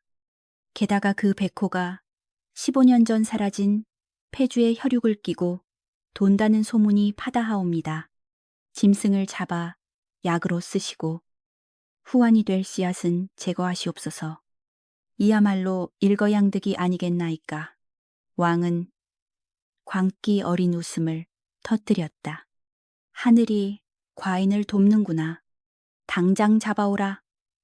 내 친히 그 짐승의 간을 씹어먹고 영생을 누릴 것이다. 왕명이 떨어지자 조정은 발칵 뒤집혔다. 전국에 내로라 하는 사냥꾼들이 소집되었다. 그 중에서도 호랑이 잡는 부대로 악명 높은 차코갑사 조후자씨의 정예병들이 선발되었다. 그들의 대장은 백정 밭띵 귀신이라 불리는 자로 호랑이 가죽으로 만든 갑옷을 입고 다니며 짐승보다 더 잔인한 사육을 즐기는 인물이었다. 여기에 도사가 부리는 흑주술사들까지 합세하여 전례 없는 규모의 토벌대가 꾸려졌다.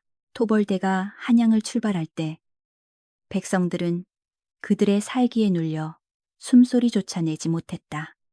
그들은 깃발을 높이 들고 행군했으나 그것은 나라를 지키러 가는 군대가 아니라 산을 도륙하러 가는 도적대나 다름없었다.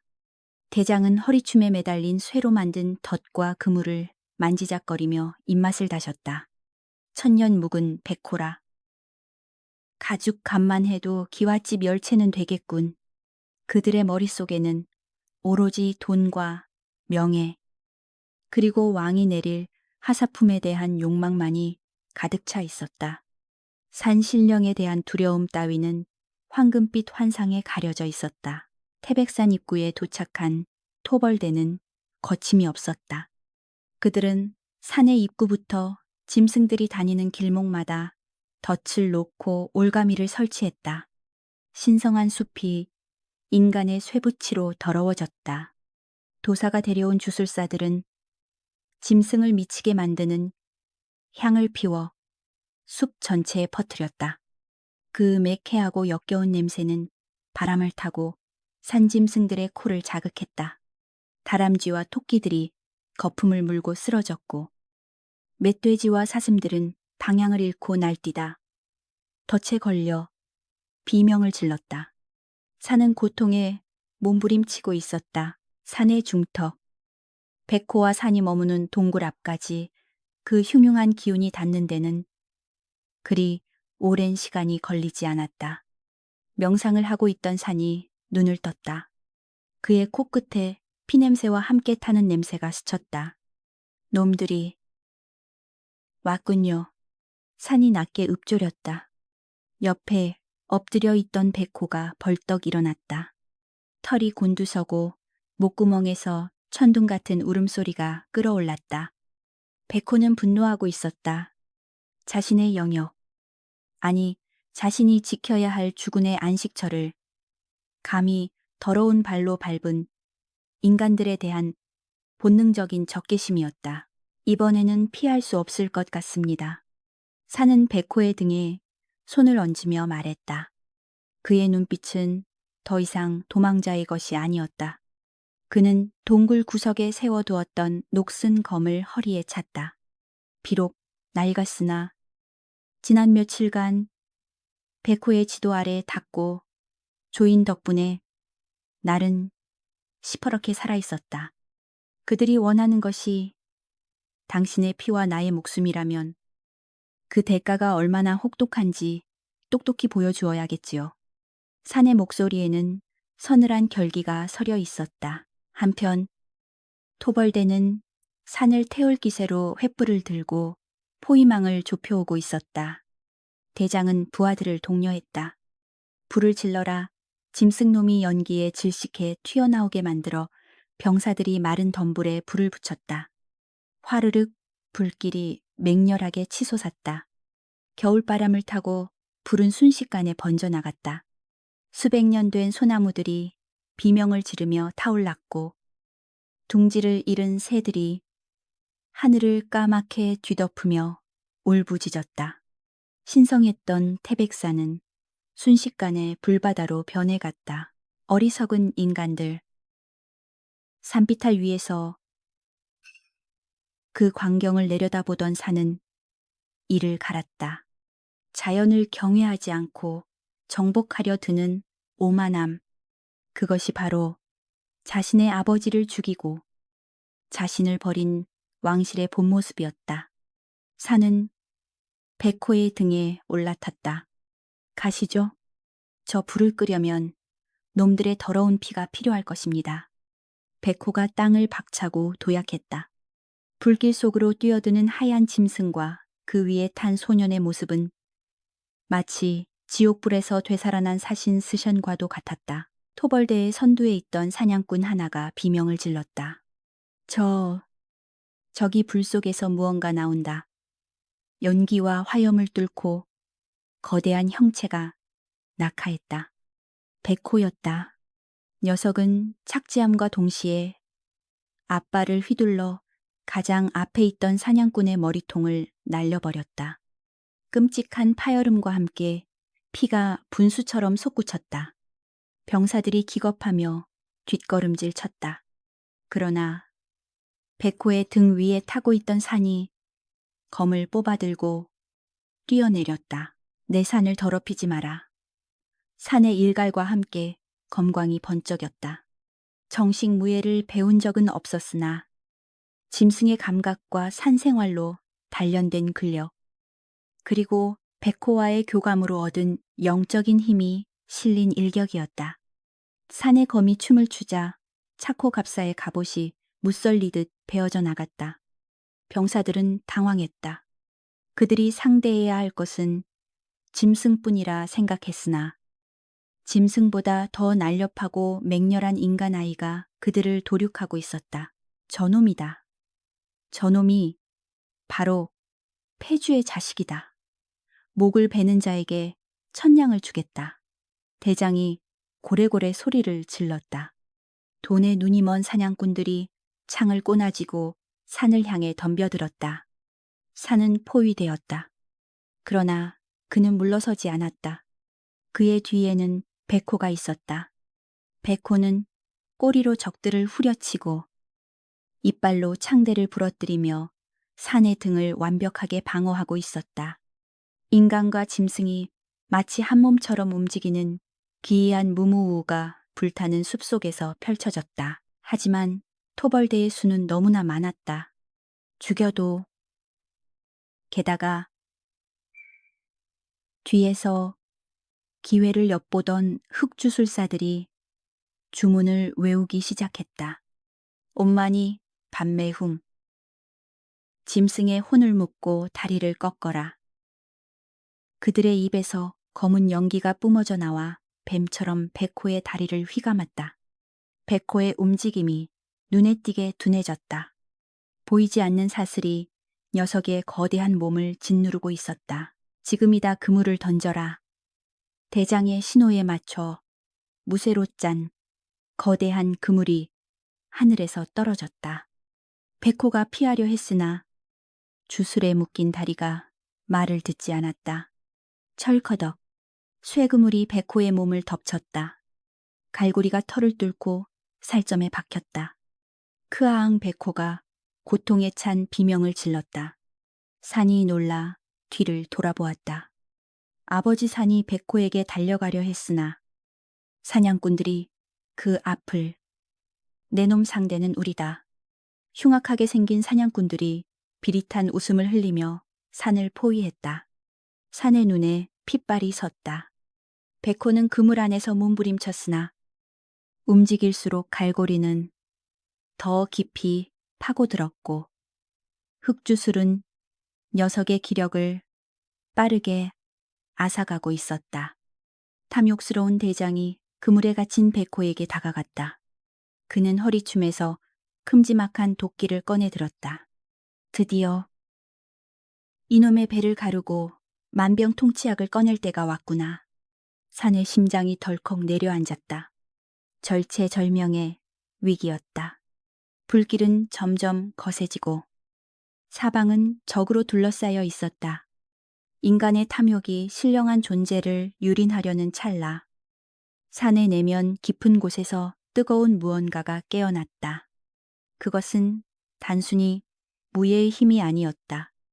왕가의 핏줄 속에 잠재되어 있던 하늘을 부르는 권능이었다.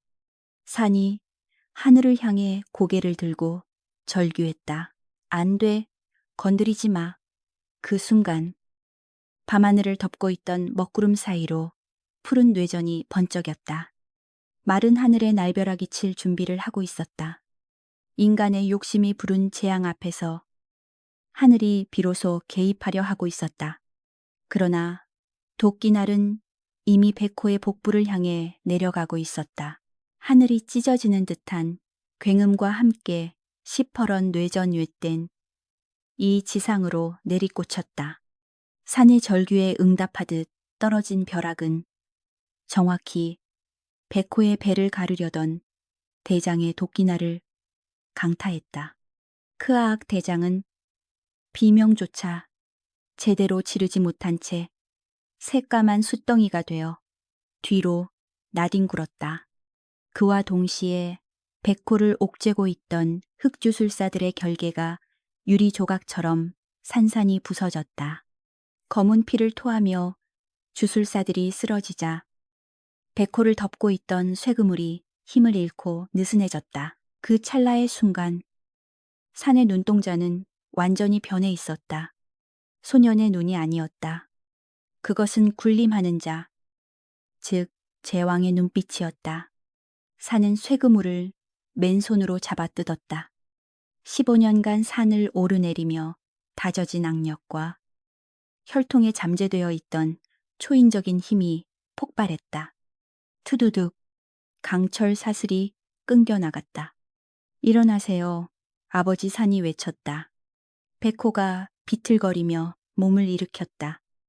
녀석의 하얀 털은 그물에 긁혀 피로 물들어 있었지만 눈빛만은 형형하게 살아있었다. 하지만 상황은 여전히 절망적이었다. 대장은 죽었으나 살아남은 차코 갑사들은 여전히 많았다. 그들은 동료의 죽음과 하늘의 분노를 목격하고 공포에 질렸으나 그것은 곧 이성을 잃은 광기로 변질되었다. 저놈들이다.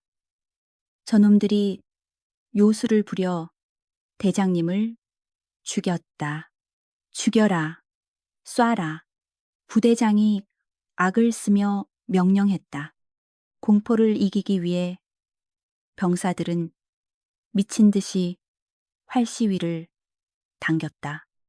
빗발치는 화살이 비오듯 쏟아졌다. 백호가 포효하며 앞장섰다. 녀석은 이제 자신의 몸을 돌보지 않았다.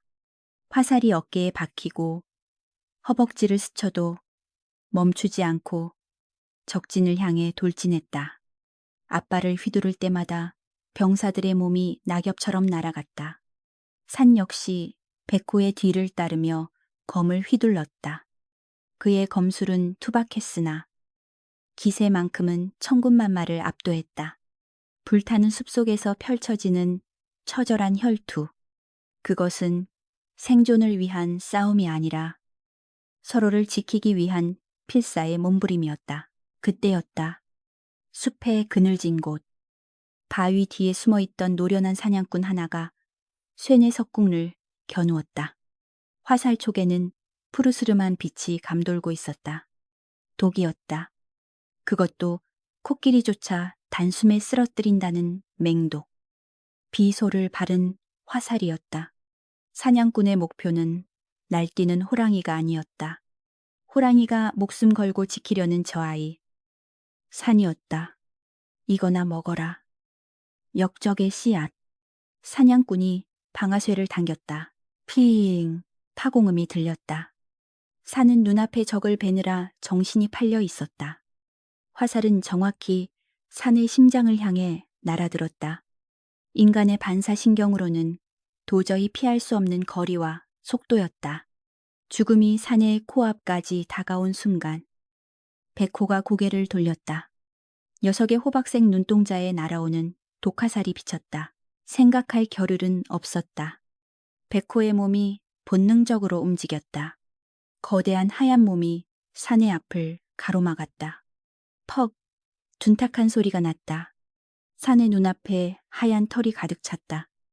그리고 뜨거운 액체가 얼굴에 튀었다. 산은 멍하니 고개를 들었다. 백호의 오른쪽 가슴. 심장 바로 옆에 검은 깃의 화살이 깊숙이 박혀 있었다. 아, 아버지. 산의 목소리가 떨렸다. 백호의 몸이 휘청거렸다. 독은 순식간에 퍼져나갔다. 녀석의 다리가 부들부들 떨렸다. 하지만 백호는 쓰러지지 않았다. 놈은 네 다리에 힘을 주고 버티며 자신의 몸으로 산을 완전히 가렸다. 사냥꾼들이 환호성을 질렀다. 맞췄다. 놈이 맞았다. 이제 끝이다. 병사들이 창을 꼬나쥐고 일제히 달려들었다. 상처 입은 짐승을 도륙하려는 하이에나 떼와 같았다. 백호가 고개를 돌려 산을 바라보았다. 녀석의 눈빛이 흐릿해지고 있었다. 보지 마라. 나의 주군이여. 산의 머릿속에 백호의 목소리가 들렸다. 이것이 나의 마지막 임무다. 백호는 산을 자신의 등 뒤로 밀어냈다. 그리고 달려드는 수십 명의 적들을 향해 돌아섰다. 백호가 숨을 깊게 들이마셨다. 흉곽이 크게 부풀어 올랐다. 상처에서 피가 분수처럼 뿜어져 나왔으나 녀석은 아랑곳하지 않았다. 태백산의 주인으로서 그리고 한 아이의 아버지로서 토해내는 생의 마지막 호흡이었다. 쿠오오오오. 세상이 멈췄다. 그것은 단순한 소리가 아니었다. 영혼을 타격하는 충격파였다. 타오르던 불길이 일순간 사그라들고 하늘의 먹구름이 흩어졌다. 달려들던 병사들은 고막이 터지고 심장이 дэ는 듯한 고통에 바닥을 뒹굴었다. 가까이 있던 자들은 그 자리에서 기절하거나 공포에 질려 정신을 놓고 말았다. 숲의 모든 나무가 진동하고 바위가 굴러떨어졌다. 산신령의 진노가 담긴 그 포효는 인간의 하찮은 살기를 단숨에 집어삼켜 버렸다. 적들은 전의를 상실했다. 귀신이다. 도망쳐 살아남은 자들은 무기를 버리고 네 발로 기어서 도망쳤다. 독화살을 쏜 사냥꾼마저 거품을 물고 쓰러졌다. 활활 타오르던 숲에는 이제 기이한 정적만이 남았다. 날리는 재와 눈발이 뒤섞여 회색 눈이 내리고 있었다. 백호가 비틀거렸다. 거대한 산이 무너지는 듯했다. 쿵! 백호가 옆으로 쓰러졌다. 땅이 울렸다.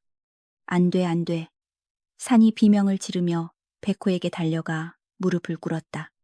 백호의 몸은 불덩이처럼 뜨거웠고 숨소리는 새소리처럼 거칠었다. 독 기운이 퍼져 하얗던 털이 검게 죽어가고 있었다. 눈을 뜨세요. 제발 저를 두고 가지 마세요.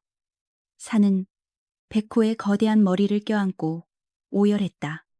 자신의 옷소매로 피를 닦아내려 했지만 쏟아지는 피를 막을 수는 없었다. 백호가 힘겹게 눈을 떠 산을 바라보았다. 그 눈빛은 고통스러워 보였으나 한편으로는 평온했다.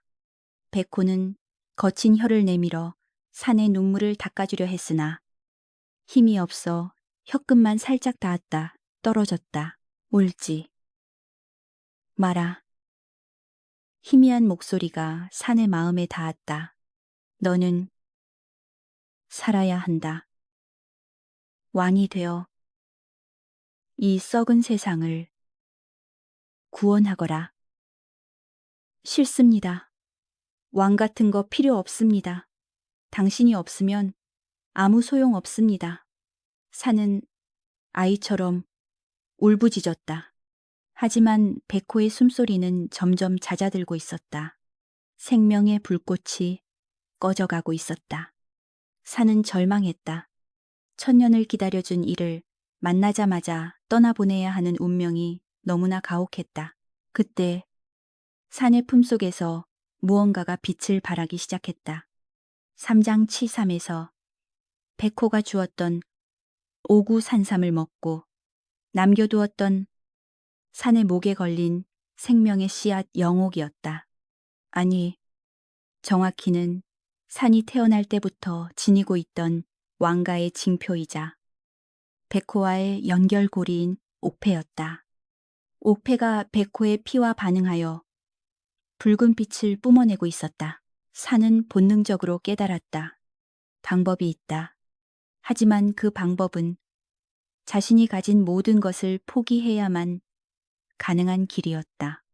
산은 눈물을 닦고 결연한 표정으로 백호를 내려다보았다. 기다리세요.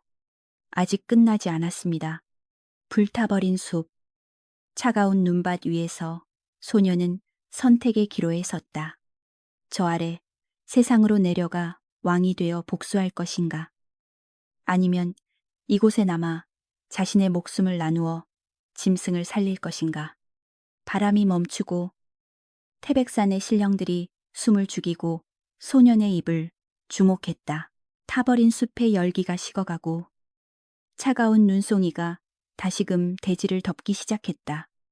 피비린내와 섞인 매캐한 재 냄새만이 이곳이 참혹한 전장이었음을 증명하고 있었다. 산은 죽어가는 백호의 곁을 지키고 있었다. 그의 손에 들린 옥패 유파이는 마치 심장처럼 붉게 박동하며 기이한 빛을 뿜어내고 있었다. 그것은 왕가의 혈통에게만 반응한다는 적혈옥 칠수의 유의였다. 전설에 따르면 이 옥은 주인의 생명력을 담보로 기적을 행할 수 있으나 그 대가로 왕으로서의 운명을 앗아간다고 전해졌다. 산의 눈앞에 환영이 어른거렸다. 화려한 용포를 입고 만조백관의 할애를 받는 자신의 모습, 그리고 자신을 버린 왕과 간신들의 목을 베어 성문 앞에 내거는 복수의 순간들이 주마등처럼 스쳐 지나갔다. 옥패는 속삭였다. 이 힘을 취하라. 백호의 죽음을 헛되이 하지 말고 네가 있어야 할 곳으로 돌아가 천하를 호령하라. 그것은 거부할 수 없는 달콤한 유혹이자 백호가 목숨 바쳐 지키려 했던 데이다이이기도 했다. 그러나 산의 시선은 옥패가 아닌 백호의 감긴 눈에 머물렀다. 거친 숨을 몰아쉬며 고통스러워하는 늙은 짐승. 아니, 짐승의 탈을 쓴 아버지. 산은 덕칠 아버지가 마지막으로 남긴 말을 떠올렸다. 산아, 너는 살아야 한다. 산다는 것은 무엇인가? 숨만 붙어 있는 것이 삶인가? 아니면 소중한 것을 지키며 함께하는 것이 삶인가? 권력을 위해 소중한 일을 희생시키는 것이 왕의 길이라면 산은 그 길을 걷고 싶지 않았다. 권력은 혼자서 가질 수 있지만 행복은 혼자서 누릴 수 없는 것입니다. 산은 나직이 중얼거렸다. 그의 눈에서 망설임이 사라졌다. 산은 옥패를 쥔 손에 힘을 주었다. 손바닥이 찢어지고 선혈이 옥패로 스며들었다. 붉은 빛이 더욱 강렬해져 눈 덮인 태백산을 대나처럼 밝혔다. 산은 그 손을 백호의 상처 부위, 독화살이 박힌 가슴에 가져다 대었다. 안 됩니다. 죽은 백호가 희미하게 눈을 뜨고 거부하려 했다. 녀석은 알고 있었다. 산이 지금 무엇을 하려는지, 자신의 목숨을 살리기 위해 왕의 운명을 포기하려 한다는 것을. 백호는 으르렁거리며 산의 손을 밀어내려 했으나 독이 퍼진 몸은 말을 듣지 않았다. 산은 고개를 저으며 미소 지었다. 그 미소는 슬펐지만 그 어느 때보다 평온해 보였다. 아버지, 당신은 100년을 기다려 저를 지켰습니다. 이제는 제가 당신을 지킬 차례입니다. 왕좌는 다른 이가 앉을 수 있지만 내 아버지는 당신뿐입니다. 산은 눈을 감고 정신을 집중했다. 나의 피, 나의 숨결, 나의 모든 운명을 가져가시오. 마음속으로 주문을 외우자 산의 몸에서 뿜어져 나온 황금빛 기운이 옥패를 통해 백호의 몸으로 흘러들어갔다. 우웅, 기이한 공명음이 숲을 울렸다. 산의 얼굴은 급속도로 창백해져 갔고 반대로 검게 죽어가던 백호의 털에는 다시금 윤기가 흐르기 시작했다. 상처 부위에서 검은 독혈이 빠져나가고 새살이 돋아났다. 그것은 생명의 등가 교환 덩자 저환이었다. 한 나라를 다스릴 제왕의 기운이 한 마리 짐승을 살리는 생명수로 치환되고 있었다.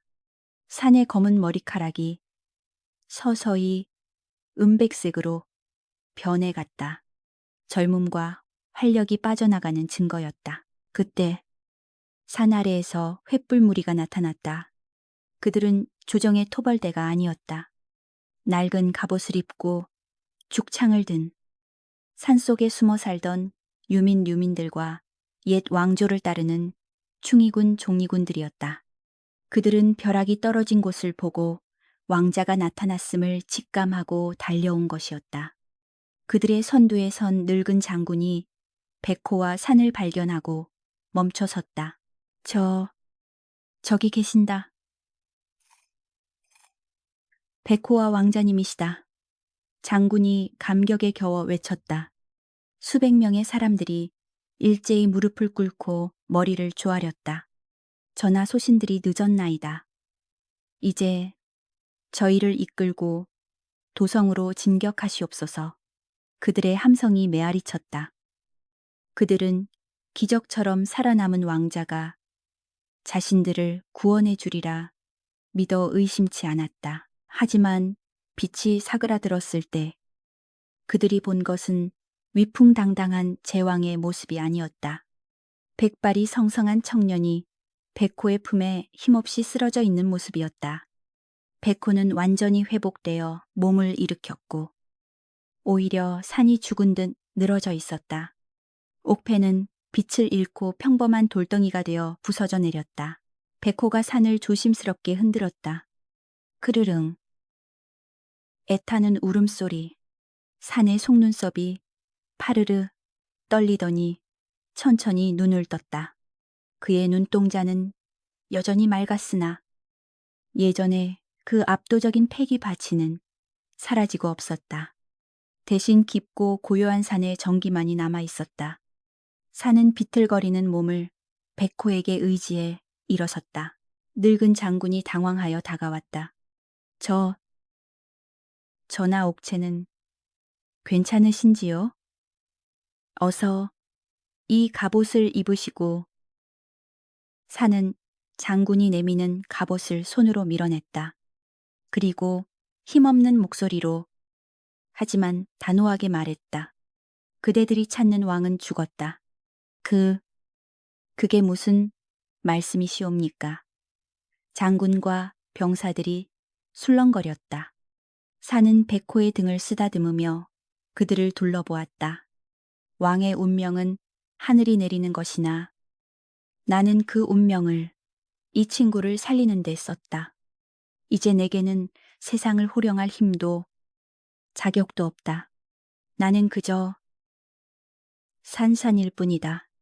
하오나 전하, 이 나라 백성들은 어찌합니까? 저 썩은 조정놈들을 그냥 두실 겁니까?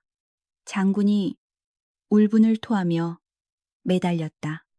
산은 슬픈 눈으로 장군을 바라보았다. 세상을 바꾸는 것은 한 명의 영웅이 아니라 깨어있는 백성들의 몫이다. 내가 쥔 칼은 복수의 도구였으나 이제 나는 생명을 살리는 길을 택했다. 그대들도 무기를 들고 왕을 기다리기보다 서로를 지키는 밭을 갈아라. 산은 백호의 등에 올라탔다. 그의 몸은 깃털처럼 가벼워져 있었다. 백호는 주인을 태우고 천천히 숲속으로 발걸음을 옮겼다. 충의군들은 감히 그 앞을 막지 못했다. 비록 왕의 기운은 사라졌으나 그들에게서 풍기는 성스러운 기운은 범접할 수 없는 것이었다.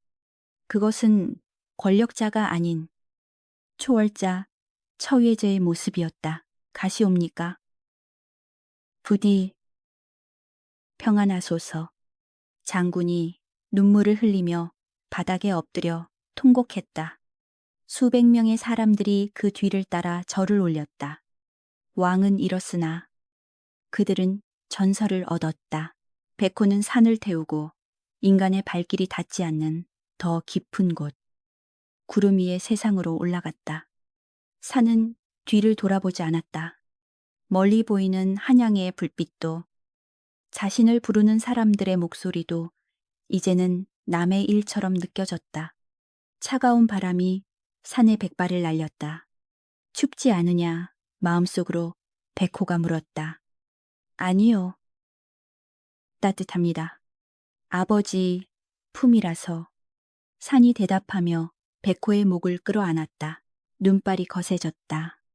산과 백호의 모습은 점점 희미해져 눈보라 속으로 사라졌다.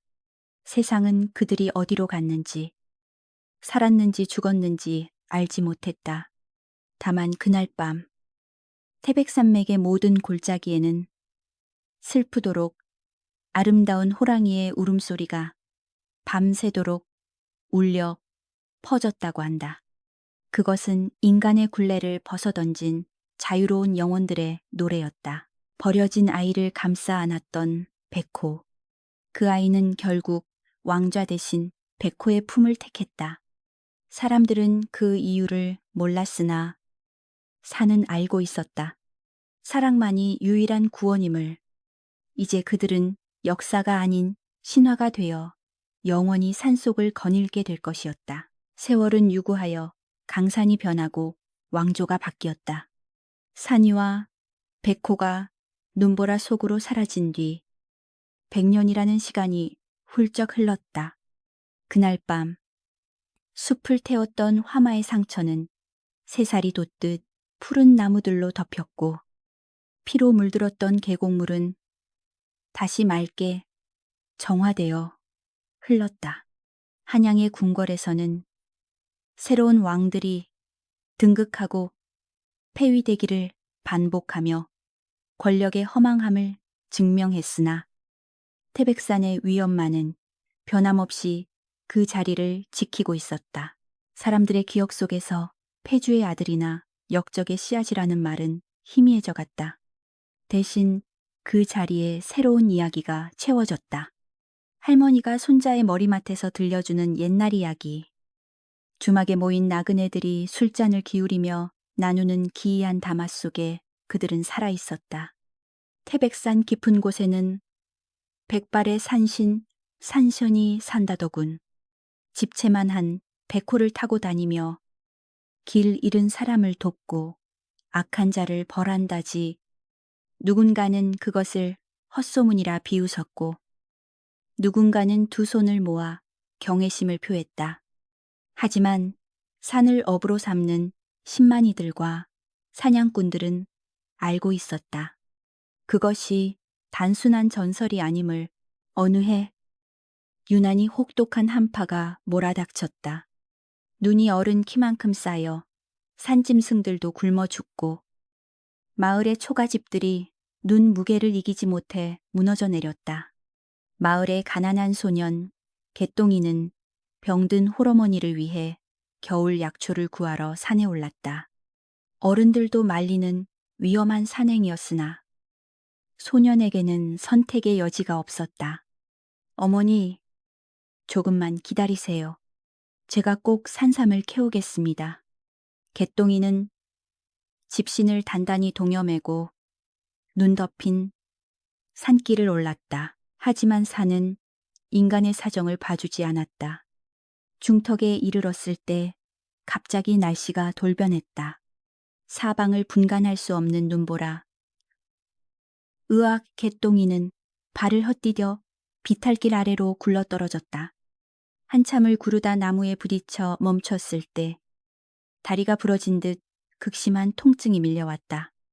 날은 저물어가고 체온은 급격히 떨어졌다. 공포와 추위가 소년을 집어삼켰다. 어머니, 죄송해요. 개똥이는 흐릿해지는 의식 속에서 눈물을 흘렸다. 그렇게 동사동스 직전에 이르렀을 때였다. 바람소리 너머로 묵직한 발걸음 소리가 들려왔다. 뽀드득, 뽀드득. 눈을 밟는 소리가 점점 가까워졌다. 늑대일까 아니면 곰일까 개똥이는 겁에 질려 몸을 웅크렸다. 하지만 느껴지는 기운은 살기가 아니라 기이한 따스함이었다. 소년이 간신히 눈을 떴을 때 그의 앞에는 거대한 하얀 벽이 서 있었다. 그것은 전설 속의 백호였다. 눈 덮인 산보다 더 하얀 털. 어둠 속에서도 호박석처럼 빛나는 눈동자. 녀석은 입김을 내뿜으며 소년을 내려다보고 있었다. 그리고 그 백호의 등 위에는 마치 달빛으로 빚은 듯한 은발의 청년이 앉아 있었다. 청년의 얼굴은 늙지도 젊지도 않은 시간을 초월한 묘한 아름다움을 지니고 있었다. 길을 잃었구나. 아가야. 청년의 목소리는 귓가에 들리는 것이 아니라 가슴 속에서 울렸다. 맑고 고요한 그 울림에 개똥이는 저도 모르게 고개를 끄덕였다. 다리가 부러졌군요. 잠시 참거라. 청년이 백호의 등에서 내려와 소년에게 다가왔다. 그의 손길이 닿자 부러진 다리의 통증이 눈 녹듯 사라지고 따뜻한 기운이 온몸을 감쌌다. 기적이었다. 청년은 소년을 번쩍 안아 백호의 등에 태웠다. 꽉 잡거라. 산바람이 매서우니 백호가 부드럽게 몸을 일으켰다. 개똥이는 꿈을 꾸는 것만 같았다. 자신이 호랑이의 등에 타고 있다니. 백호의 털은 난로처럼 따뜻했고 등은 태산처럼 넓었다. 백호가 달리기 시작했다. 눈보라가 맹렬했으나 신기하게도 백호의 주변은 바람이 피해갔다. 그들은 순식간에 산을 내려왔다. 마을 어귀에 다다르자 백호가 멈춰섰다. 청년은 소년을 내려주며 품에서 무언가를 꺼내 쥐어주었다. 흙 묻은 도라지와 더덕, 그리고 작지만 영롱한 빛을 내는 산삼 한 뿌리였다. 어머니께 다려드려라. 그리고 오늘 본 것은 산에 묻어두거라. 청년이 희미하게 미소 지었다. 그 미소에는 인간 세상에 대한 연민과 동시에 다시는 그곳에 속할 수 없는 자의 쓸쓸함이 배어 있었다. 감사합니다. 산신령님. 개똥이가 바닥에 엎드려 절을 했다. 고개를 들었을 때 백호와 청년은 이미 사라지고 없었다. 다만 눈 위에 찍힌 거대한 발자국과 허공에 맴도는 은은한 백향목 향기만이 그들이 실제했음을 증명했다.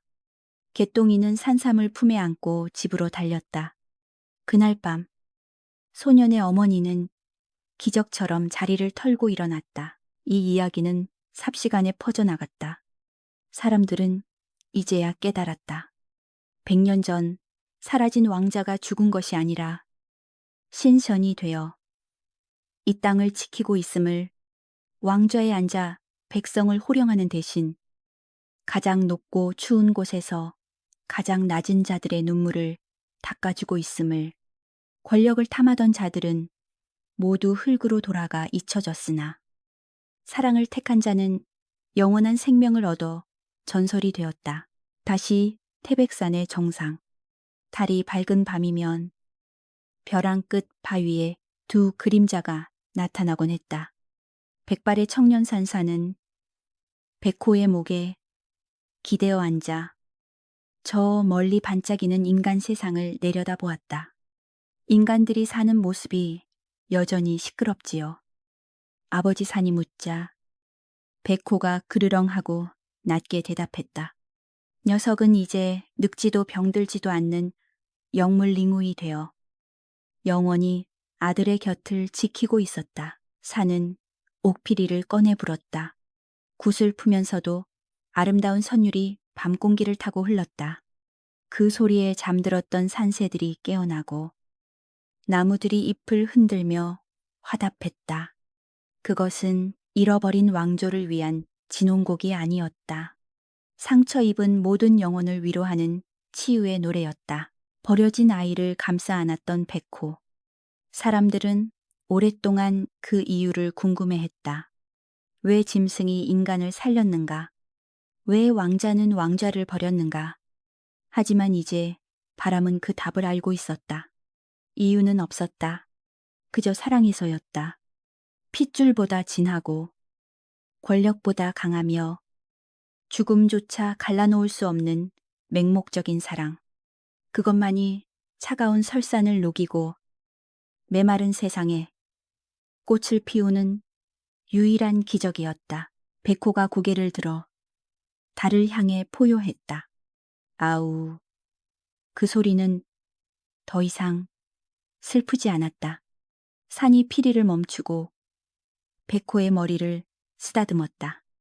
두 존재는 서로를 의지하며 천천히 숲속으로 걸어 들어갔다. 그들의 뒷모습 위로 하얀 눈이 축복처럼 쏟아져 내렸다. 태백산맥의 전설은 그렇게 완성되었다. 언제까지나, 그리고 영원히